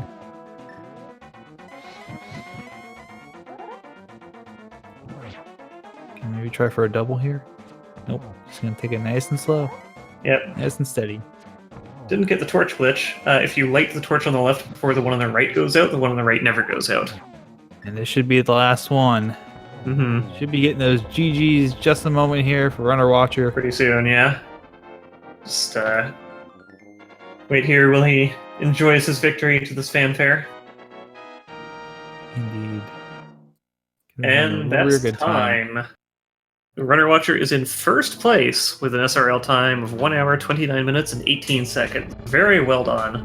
Meow, meow, meow, meow, meow. Meow, meow, meow, meow, meow, meow. Oh my god, you just won. Good job, Runner Watcher. Well done. Get those well GGs in chats. We'll get him in the room just a moment, as He's Just a Boy is now on Ganon. Working through phase 1 here. Well, Boyne is finishing up Moldor. I'm going to go off to Aga, so He's Just a Boy, and Boyne will be finishing up very quickly here. Hey guys, how's it going? Pretty good, thanks. How are you doing? Indeed. GG, Runner Watcher. Congratulations on your First place victory. 129.20 there. Indeed. Thank you. I'm shaking. I'm not comfortable with that Master Sword Ganon fight. And I'm kind of surprised I won because there were a lot of hiccups near the end there, but I guess near the start everything just worked out perfectly for me. I don't know. Yeah, it just fell into my lap, so. Yeah, Oh, you're you not had the some only really one. good routing. Yeah, I was gonna say. Yeah, but you're not the only one having to do Master Sword Ganon. Certainly all of our featured runners are going to have to contend with that, since one of those swords is on the Master Sword pedestal, and we don't know where the other one is. Yeah, I mean, I'm just assuming the last one was either in T-Rock or maybe, did other people check Eastern? Yes. Yes. Those were my big, like I never went into the front of Escape or Eastern at all. I didn't touch either of them, and I think that, that really ended up saving me a ton of time, just that gamble. Indeed, and then just very quickly interrupt here. We've got ourselves a Ganon duel between He's Just a Boy and Boyne. He's Just a Boy taking a fall on Ganon and having to redo the fight, and now he and Boyne, who just finished up Ganon's Tower Aga fight, are both going through doing phase 1 here. So very exciting. Very nice, very nice. So if this pans out, we might get first, second, and third might all be the featured runners. I'm rooting for a tie, personally. Gotta have that tie, make sure that we have to wait till the very end to get the end-game timer, which won't even be accurate because that stops when they're when they save and quit. Although there weren't that many saves and quits due to a very early flute. It looks to me like He's Just a Boy is getting better Ganon patterns. I guess having died, the RNG is different, and he's getting a lot of these double spins then, so that's going to be an advantage for him. Definitely.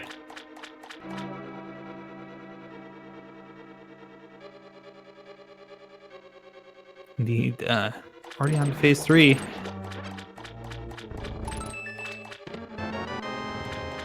Yeah, that is actually one little bit of RNG that may come into He's Just a Boy's favor, is having that RNG reset. Yeah, he's got really good RNG on that phase 3. Yep, and Boyne coming in here into phase 3 as well. So they're not very far apart. Nope. No torch glitch for He's Just a Boy. That's unfortunate. Ooh, this might be dangerous. Yeah, Ooh. Getting knocked back towards the almost got the triple. Almost. He's gonna finish it up here.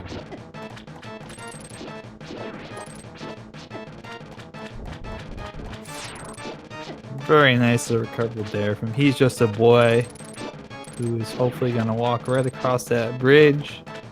And he's just a second place tonight with a time of 1:33.08, and Boyne finishing up too. So, Code, you might be right. We may have top 3 from the race all on the restream tonight. And we do 1:33.22 for Boyne. Alex is a little bit further behind, so I don't think we're going to get 4th on here as well. But still, very, very nice. Very good race. Yes, indeed. That was some excellent execution there. So, tell us a little bit about how you feel about the seed in general there, Runner. Did you think it was a fairly fast seed? It seemed really fast near the start. You know, at first I was thinking, I don't have anything to get to Dark World, and I don't really have anything even to get to Aga. And I was really trying to avoid that DM, because I don't like going up there without the hammer or the myths. You know, I don't like doing a lot of trips. I ended up going there, got the lantern, and the mirror. And then first thing I did was I went to Old Man, and I think that worked out incredibly well, just getting that Moon Pearl right away. And then when I went straight into Hera, you know, I got the gloves, those led to the mitts, and then it was basically like off to the races from there. That was an excellent play. Yeah, and I guess maybe I lost some time by doing Skull Woods and Thieves Town first, because there wasn't that much over there. I got to like Digging Game. I was kind of thinking this isn't as fast as I thought, because I know I still need Canis Samaria, I still need Quake, I still need another sword, I still need flippers, and maybe there was one other thing that I still needed. And it ended up being, I don't know if it was the same way for, I guess it must have been the same way for everybody. It ended up being that cane that was trolling me, but it was just so easy. I mean, so many dungeons were full completable so quickly, and it was actually tough to decide what to do. Yeah, you had quite a lot of options early on, but you made a very good call on your dungeon routing. Yeah, I'm really glad. I think you guys might have seen, I was going back and forth about doing Swamp. So my fighter sword Argus is not really on point. You did well enough for the menu boss. Yeah, I did the menu boss, so that was okay. But then that led me to Boots, and that turned out to be, you know, that sped me up a lot, I think. And it was just kind of like one item per dungeon consistently. I guess Ice didn't have anything, but then, you know, Red Crystal led to Kane. So it all ended up working out. Just kind of doing that loop, and that was like the whole game was that loop. Went to like an hour 15. Yeah, because we noticed that you skipped the west side of the Swamp Palace, and there was an item over there, but we never found out what it was. Maybe it was that sword. If it was that sword, I'm sorry that I skipped it, because I think that would have actually been faster, even taking the time to get it. Probably, but we are joined here by our second and third place runners as well. He's Just a Boy, our second place finisher, and Wayne, third place. GG, guys. Well done. Yes, congratulations. Hey, all. GG. GG, all. GG. He's Just a Boy, man. You made it a little bit closer there at the end between you and Blaine taking that death on Ganon, but clutching it out at the end. Turns out that death actually looks like it gave you better RNG on the Ganon fight. Yeah, I was definitely happy with the RNG I got. This time he wasn't very friendly at all.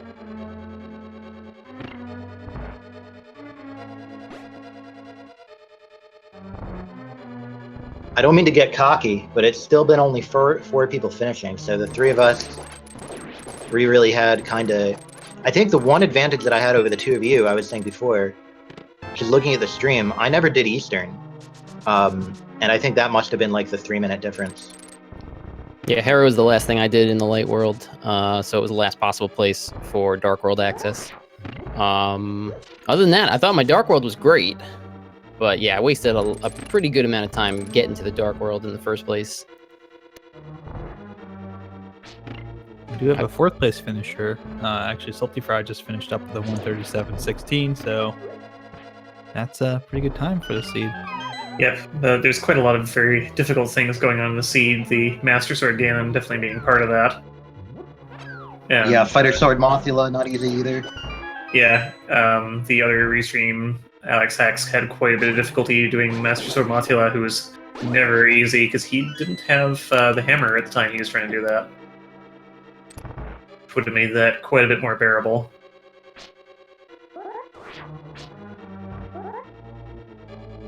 Well, if you guys don't have any more questions, I'm probably going to head out and rest on my laurels for the rest of the evening. Yeah, no problem. Thank you very much for participating. Yeah, thanks for having me, and GG again. He's Just a Boy and Wayne. Yeah, GG, man. That's a great time for this one. Yeah, it's lucky. I just got lucky with my Radic. Hey, everybody needs a little bit of luck. Yeah, a little bit of luck and a little bit of skill combined together gets you a really nice time. Yep. So what we're seeing here, Alex Hex, very nicely done at that time, is attempting the bomb jump in Ice Palace. This is a very important trick to do because it lets you skip a very large part of Ice Palace, going all the way back up and down to get the crystal switches in the right order. And what you have to do, you need to get about a pixel difference between the top of Link's sword and the bottom of the bomb.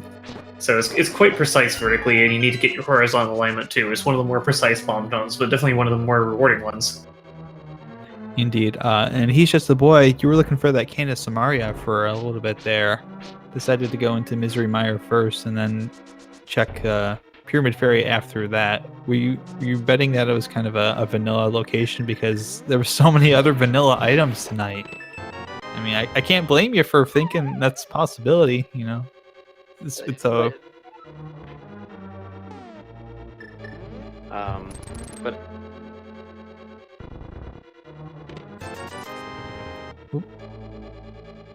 got you there for a second. You kind of cut out for a moment. Yeah, I can see you talking, but we don't hear anything. You need to check your settings. Wonder if he's got the reverse push to talk going or something. Push to silence.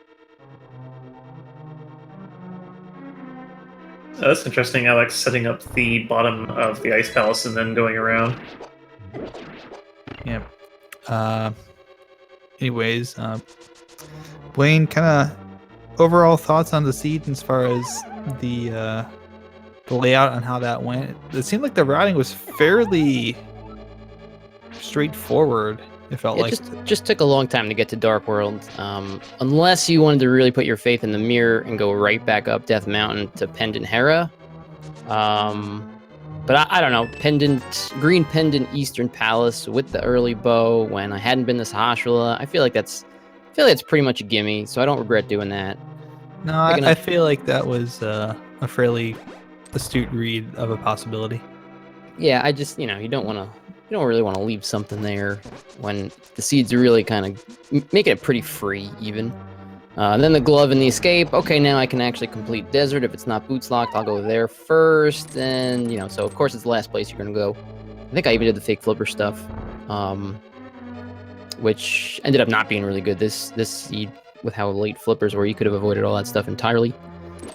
But yeah, after that, the Dark World, I don't know, it was pretty straightforward. You had so many items so early, as long as you... as long as you did Dark Death Mountain to get the hammer, you were pretty set to just do one big loop around the Dark World, and you were going to run into the items eventually. Yeah, it felt like it was, as far as getting close to go mode, at least being 1 or 2 items away, about 45, 50 minutes in, you guys were already looking at that being a possibility and just looking for that Key to Samaria at that point. Yeah, we were, at that point hoping for Go Mode Flippers. That would have been nicer than Go Mode Samaria. Although in this seed, Go Mode Samaria is not so bad either because it's going to keep you out of Turtle Rock. So either way, 2 pretty friendly Go Mode items. The only question was, were you going to try and go find it in Mire? Other than that, there weren't too many ways to play the Dark World portion of this, I guess. Unless, I don't know, I guess you could have done... It feels a little crazy to do Ice Palace before Swamp and go for Pyramid Fairy or something like that, but that seems pretty on the periphery. So, yeah, pretty straightforward once you got in the Dark World. Sometimes these seeds, it's much harder to find your Dark World access than it is to find your way through the Dark World, and that was one of these seeds. Yeah, especially because you had access to pretty much all the Light World dungeons very early on. It can kind of lead you astray. Yeah, it was terrible to see Turtle Rock was the last pendant, because I'm holding both those pendants from, the 15-minute mark, saying, okay, at least I got both pendants. Maybe one of these items I'm still missing is going to be on the pedestal, and you see Turtle Rock, and that basically just kills all your hopes, because, no, there's not going to really be any, maybe now there's only one item that can basically be there, so ruins that plan. Yeah. I think, too, with the fact that you had 2 of the Light World dungeons as pendant dungeons. Those are significantly quicker to get through than a lot of those Dark World dungeons where you have to go back out and, around and here and there and all over the place.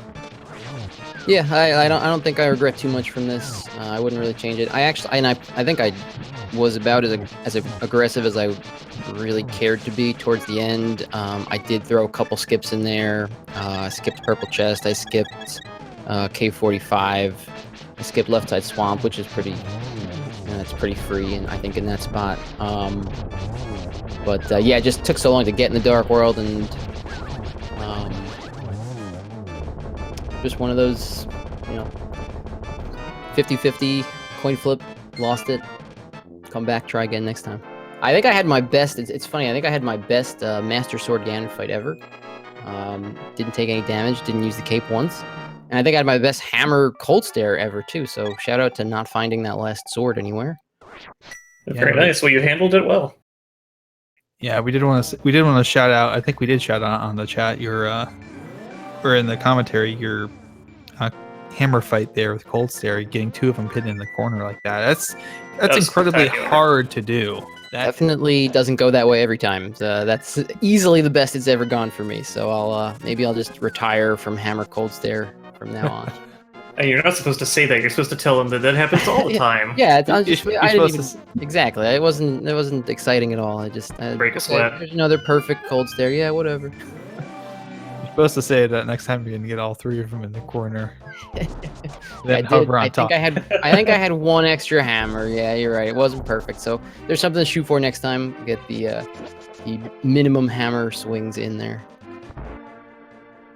Yep. And right now we're seeing Alex has just completed Ice Palace as well. Is going to be getting that Kingdom Samaria, and he'll be hitting go mode in a minute or so.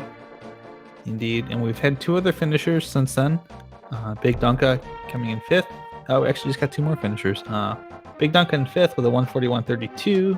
ZZZ Cube with a 142.17 taking 6th place. And a very close 7th and 8th here between Fajita Knight with a 145.31 and Cassidy, who had a 145.57.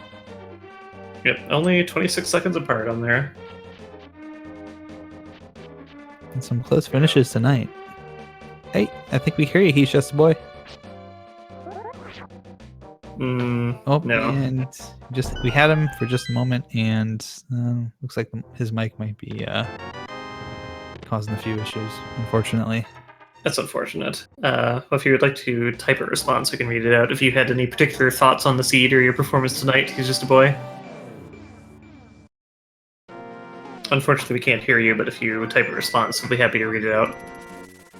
Yeah, might be a very low-tech solution to a high-tech problem. Indeed. We're the kind of people who would just, use a pencil. I think he's just happy with his routing. It's actually kind of funny there. I could actually hear him typing for just a moment. Well, you definitely got a good routing since you came here in 3rd. Yeah, top 3 finish is always good. You were right behind, or right next to Gwen. So can't really argue with that. Yep. So the one thing I did have a question on was with Misery Mire. Was that I'm guessing that was not a gamble, but just looking at everything else and thinking, okay, maybe we've got a lot of vanilla things already. Could be a vanilla Kingdom Samaria in Misery Mire versus having to, go ahead, go out and go do the bomb.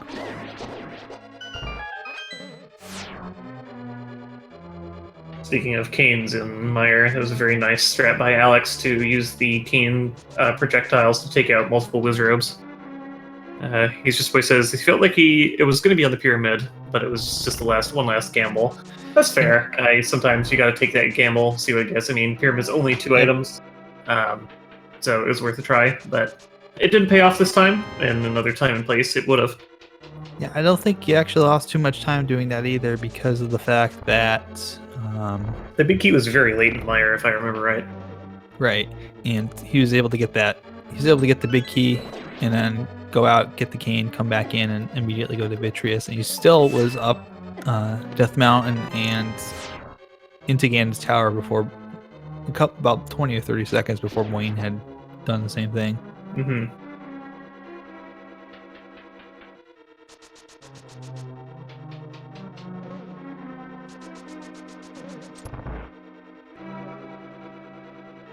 Yeah, definitely good early routing. There's a lot of shared territory covered in the early game. A lot of people diverged and then came back, at least on our featured runners. Indeed. I think we might have just missed this on your GT big key search. He's just a boy, but did you go left at the start?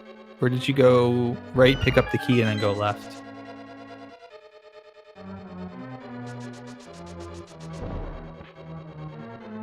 did Dark Magician almost every time. Ah, okay. And that would have paid off, actually, doing Dark Magician. So, what is Dark Magician for people in the audience who may not be familiar? It's where you go and do, I believe you do left side, the 4 chests in the compass room first, and then you go do the right side, and then you go do left side, I believe, if I remember right. Because it's quite quick to check those, and it's 4 chests all at once. Right. And it turns out this time that really paid off because that's where the big key was. It was in the first chest in the bottom left. So that definitely saved you. That saved you some good time because, that was the left. Not only was that where the key was, but both Runner Watcher and Wayne did right side first. Yeah, that was definitely a time save, and certainly helped when you had that death on Ganon. I think that was your buffer for that. So, all right, Wayne is on his way out. So thank you and have a good night. Indeed. Of Alex course, this is grabbing his last burrito. a really good time to remind you that you should follow all of our awesome runners. Alex, who's still trucking along here, and of course, Runner Watcher, who is our first place finisher tonight. He's just a boy who we've been talking with, who's in second place, and Wayne, who's just headed out, who came in third place. They're all great runners, great talented people that are definitely worth following if you enjoy Link to the Past Randomizer. Absolutely. And the next restream race, I believe, is going to be tomorrow at 9 o'clock. There's no restream for the 2 o'clock race. So we'll see that one. And then there should be one at 2 p.m. on Friday. So if you're seeing this and thinking, hey, I want to give that a go, come right on in. You don't need to be an expert. You don't need to be able to identify where people are in the game through sound alone. You can just pick up and play, join right in. All you need is an IRC account to participate in the race. Indeed. And we got a couple more finishers here. So Zogadis-san has finished in 9th with a 147.24. Chloe Prower has finished 10th with a 149.50. 3 seconds behind is Apathy Duck with a 149.53. And then we got 12th place. We've got with a 150.55. We got Revis 10. We have a few people still running, including Alex, but Alex will be finishing up here in a short time. Looks like we have 9 people left still going, so see how that turns out. But Alex is well on his way. Just got to finish up Meyer and then make his way up to Gana's Tower.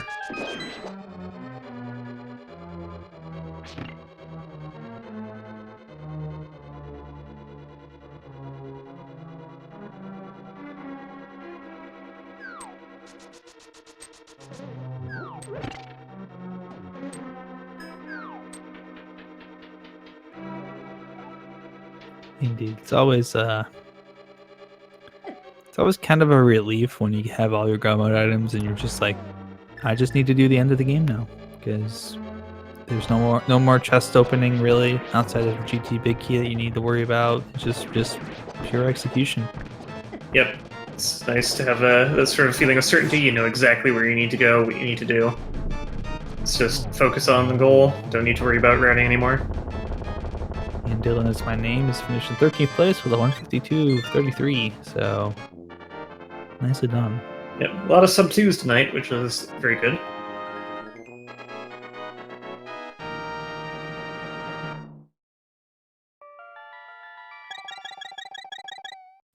And of course, Alex is going to be heading up to GT now with that 7th crystal.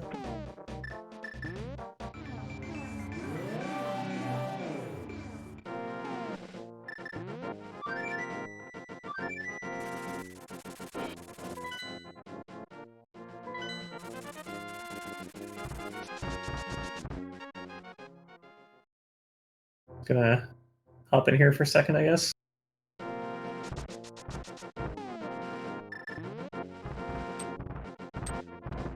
So that was the item, or he's attempting the item dash. There you go. There's the hook shot dash, yeah. Yep, save a little bit of speed. There's, depending on what item you use in conjunction with that, has a few different effects. That's the hook dash, where if you do it on stairs that don't lock your movement, it lets you retain boot speed with full control when you leave. But there's also the hammer dash, which I think we may have seen in 1 or 2 places, but that lets you dash into things that are hammerable targets, smack them, and continue moving through them, so you don't need to stop. That's quite nice. There's other things like the cane dash with the cane of Samaria that's got some interesting uses, usually in Turtle Rock. Doesn't quite get the hook clip. There's the shovel dash, which is pure swag. It just leaves a line of divots, but you only get an item from the last one.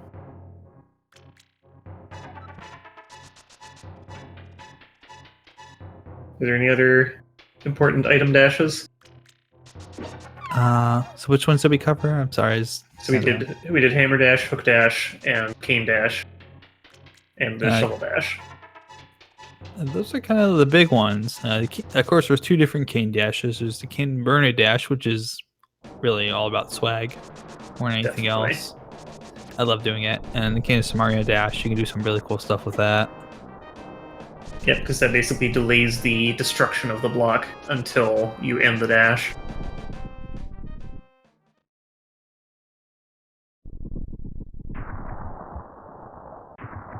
Yeah, if there's the bugnet dash, that's even more swag. And I guess there's a sword dash, but who even uses that?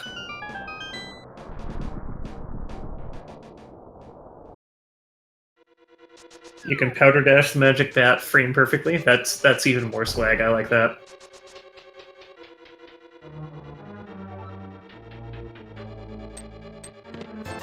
But that is one of those glitches that only works on the Japanese 1.0 version. You just need to use the boots and the item in question at the same time, or on exact same frame. Alex is also doing right side first from the look of it. Indeed. Boots were on the mushroom, which was in Swamp Palace. Yes. The silvers were at the mushroom. Oh, sorry, no, they were at Argus. Yeah, silvers were on Argus, and boots were mushroom turned in. Yep. And green pendant turn in was absolutely nothing, despite the fact that the game gave us the early lamp and the early bow. Yeah, that's a bummer.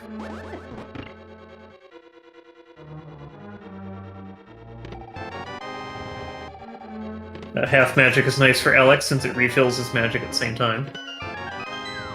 Indeed. He'll be wishing, I think all of our runners probably might be wishing they had that a little bit sooner. Simply because it would have been nice for some of the dungeons to get through, like... Yeah, there were a few times people were running out of magic at bad times. Alex in particular ran out of magic trying to fire rod Mothula. That would have made that a lot easier. Yep.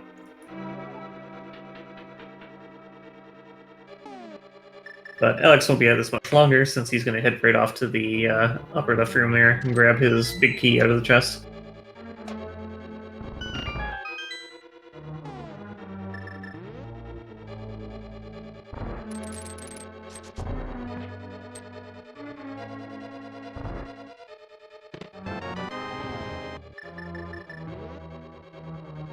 Maybe check some other chests in the hope of finding a sword upgrade. Just money, though.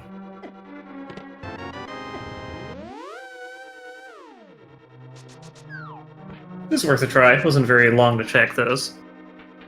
That sword would definitely help a lot, especially if you haven't practiced Master Sword Ganon, you're going to be there a while.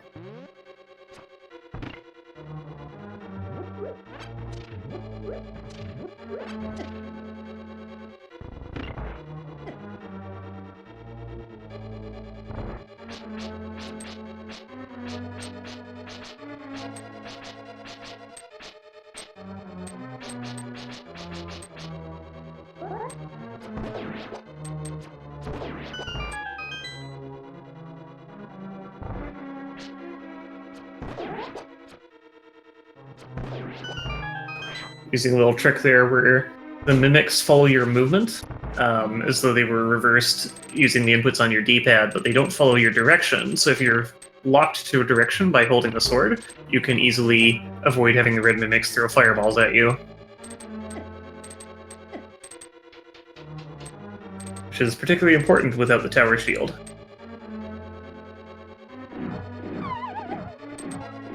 There's an example of the glitch where you can get hit while you're falling down a pit.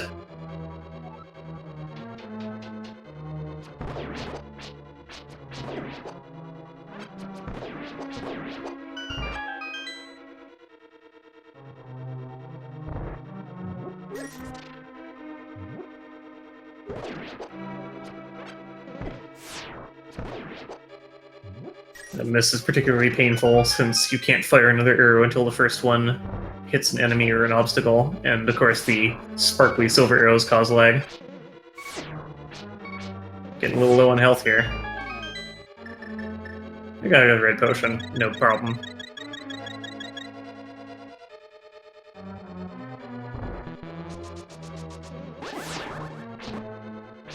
Oh, those sword beams were nice while they lasted.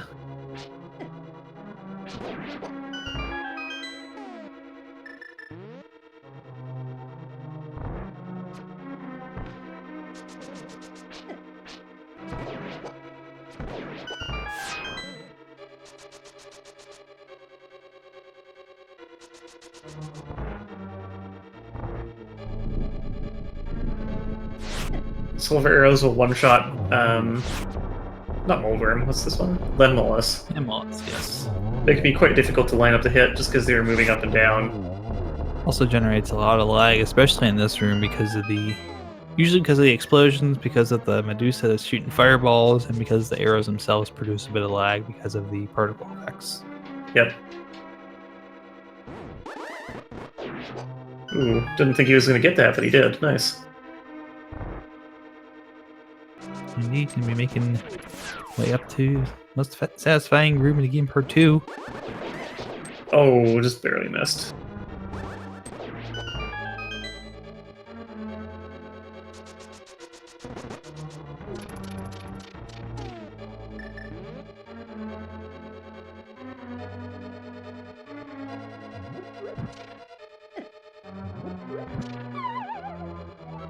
Nice little warp there. You just walk off the platform and it puts you right back at the doorway. So you can get that the third torch and continue straight down instead of having to walk around. Yes, indeed. And it's a common, actually, little fall warp that we see a lot of people use nowadays. It's a little bit quicker, I think, maybe than trying to walk back around and having to deal with the fire bar. Yeah, it's quite quick and it puts you exactly where you need to be. And Alex is good. Yep. Did not despawn. You can usually tell there's a little bit of a stagger when the door closes again, so you'll kind of know when it's safe to go up the stairs. Yeah. I think Alex is looking for that sword upgrade though. Well, he's going to be disappointed, unfortunately. Not checking that chest, I guess.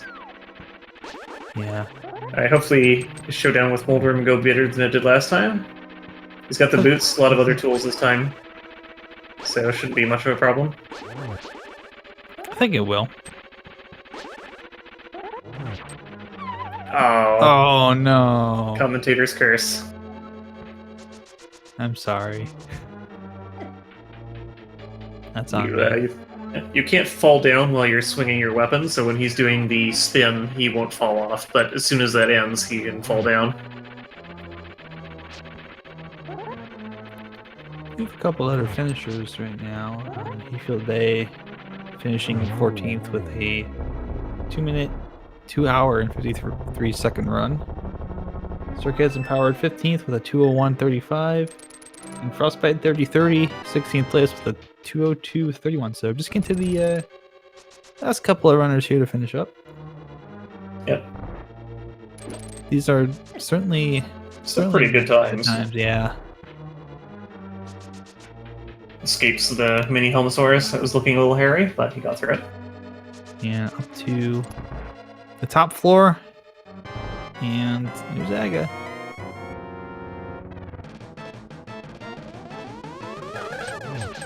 Nice double.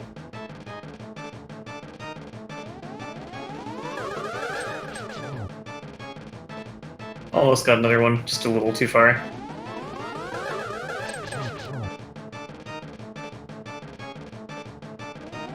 So in this fight, only the real Aghanim can fire blue balls at you, which we didn't see in the first fight, because we didn't do it. But the others will always fire real projectiles at you.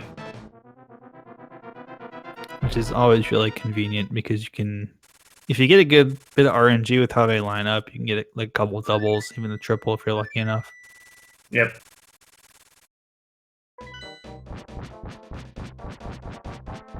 Okay, we'll be coming in on the final fight here. We'll see if Alex goes to fill back up his bottles or just goes for it. He's got half magic and red mail and everything, so Yeah, he's gonna go for it. yeah. I think he's got this. We'll see. Depends how good he is with Master Sword Cannon. Remember to eat from the entire food pyramid. Indeed. Make sure half of it's whole grain products. So, again, I'm talking about the food pyramid well in a pyramid. Is there some kind of subliminal messaging going on there? Yes. And now I want toast. Dang it.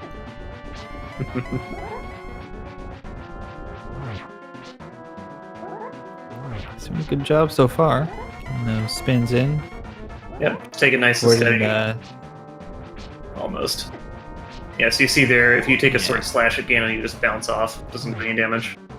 And I half commentator cursed Alex there. I was about to say, this is those trident spins, and as soon as I said that and it stopped halfway through, he got hit by one. So I was like, ah, Well, dang it. I mean, that's half of our job, is to cause terrible things to happen to the runners. Yeah, we kind of failed tonight because we didn't have a ped required seed. We didn't have an egg required seed. No, but short of pet required, we did make them do Master Sword Ganon. It's close Next enough. best thing. Shouldn't have been so nice and giving them those silvers though. But they had to fight Menu Boss to get them. You bring up a good point. Okay, third phase. A little bit of a small mistake there from Alex, but that's okay. Didn't hurt him too much. Let's get these spins down now. Yeah. Covering You could really get well him from quickly that. enough. He doesn't fire out the bat, which makes it a lot easier. Fewer things to dodge. It's always nasty getting the bat here because you want to try and get the torch glitch. Yeah, He's I not think going he'll be for okay it. though. Yeah. Where is he? Oh, Nice. very nice. Oh, he got it. That's still got it. That's really nicely done. Excellent timing on that. So as mentioned, that will prevent the torch on the left from ever going out, which combined with half magic, he's probably basically set. Yeah, he should be okay.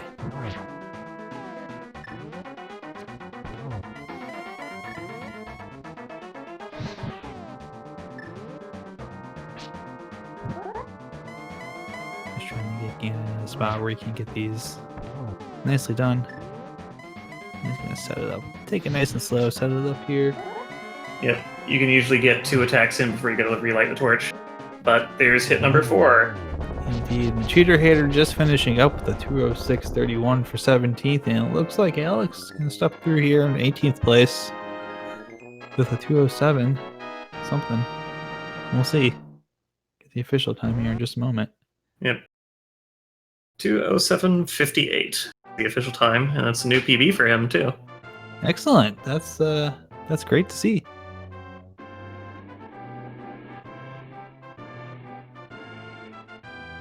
Maybe get those GGs in chat there for Alex doing a good job. Yeah, Toughing he just it stuck out. through it all the way to the end. Yeah. It's always kind of rough when you're having a rough time on a seed, especially when you have something going wrong like the Mothula fight. It's not quite what you're hoping for, and you're just like struggling with it. But persevering and getting these seeds finished, I feel like is always good. Yeah, hard fought victory. I'll get Alex in here in just a moment. It's a very complete item grid.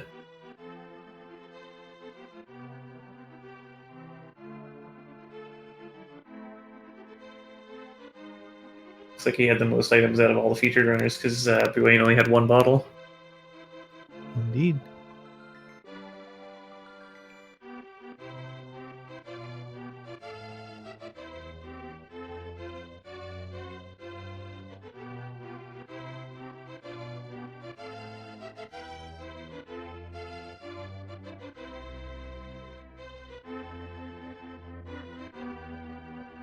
I believe we have Alex in here. GG, Alex. Hi there. GG. Hello. Congratulations and well done on finishing out that seed. It was a bit rough, but it was well done for finishing.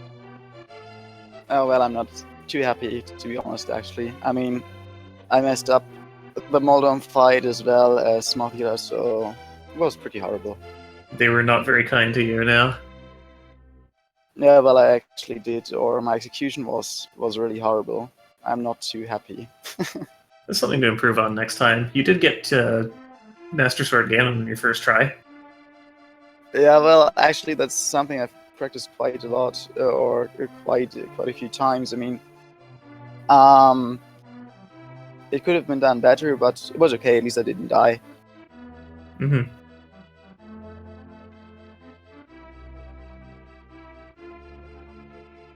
You see, other than the problems with the bosses, you seem to do pretty well on your routing. Mostly, you got the various items you needed.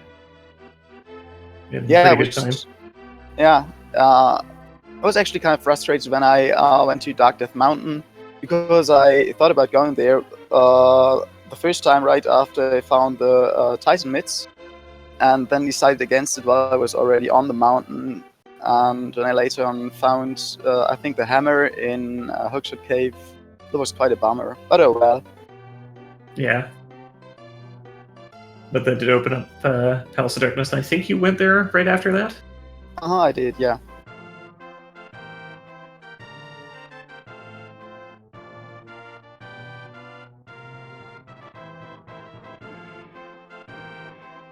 So anything about as far as the routing goes for the seed, was there anything that particularly stuck out to you as being kind of easy about it? Was there anything that was really difficult about it this time around?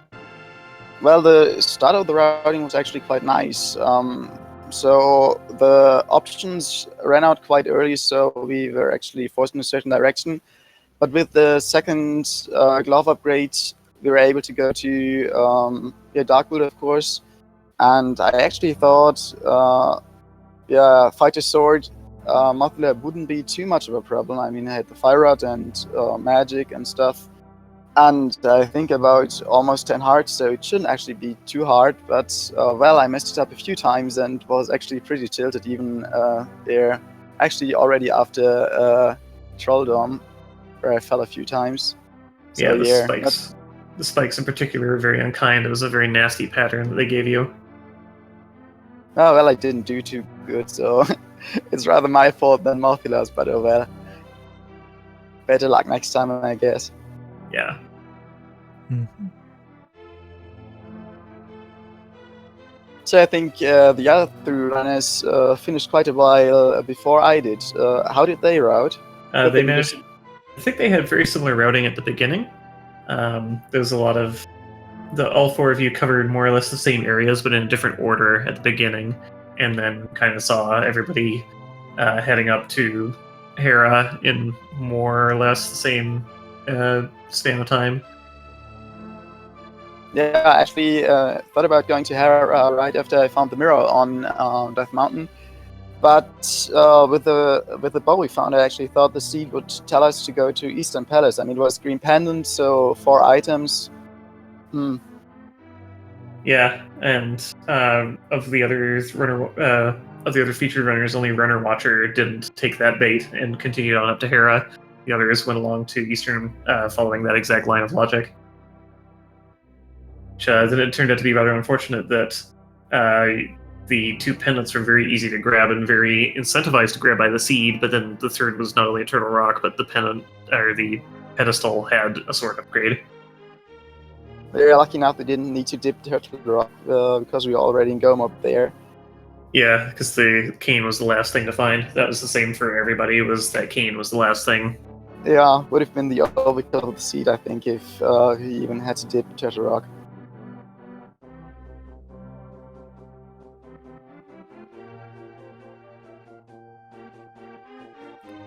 Yeah, it's maybe one of those things that you guys are kind of happy that you didn't have to go into Turtle Rock to actually get your sword upgrade off the pedestal. Definitely. Yeah, indeed. That'd be quite the detour. I mean, Master Sword isn't too good, but it's definitely doable. So it's alright, and of course not worth the time to do entire Treasure Rock to get to Tempered. Yeah, and we also never found the ice rod, so who knows where that was. That could have easily been hiding away in some Yeah. side chest in Ice Palace or deep in Turtle Rock. Or against Tower, even. I mean, Yeah, that's also quite true.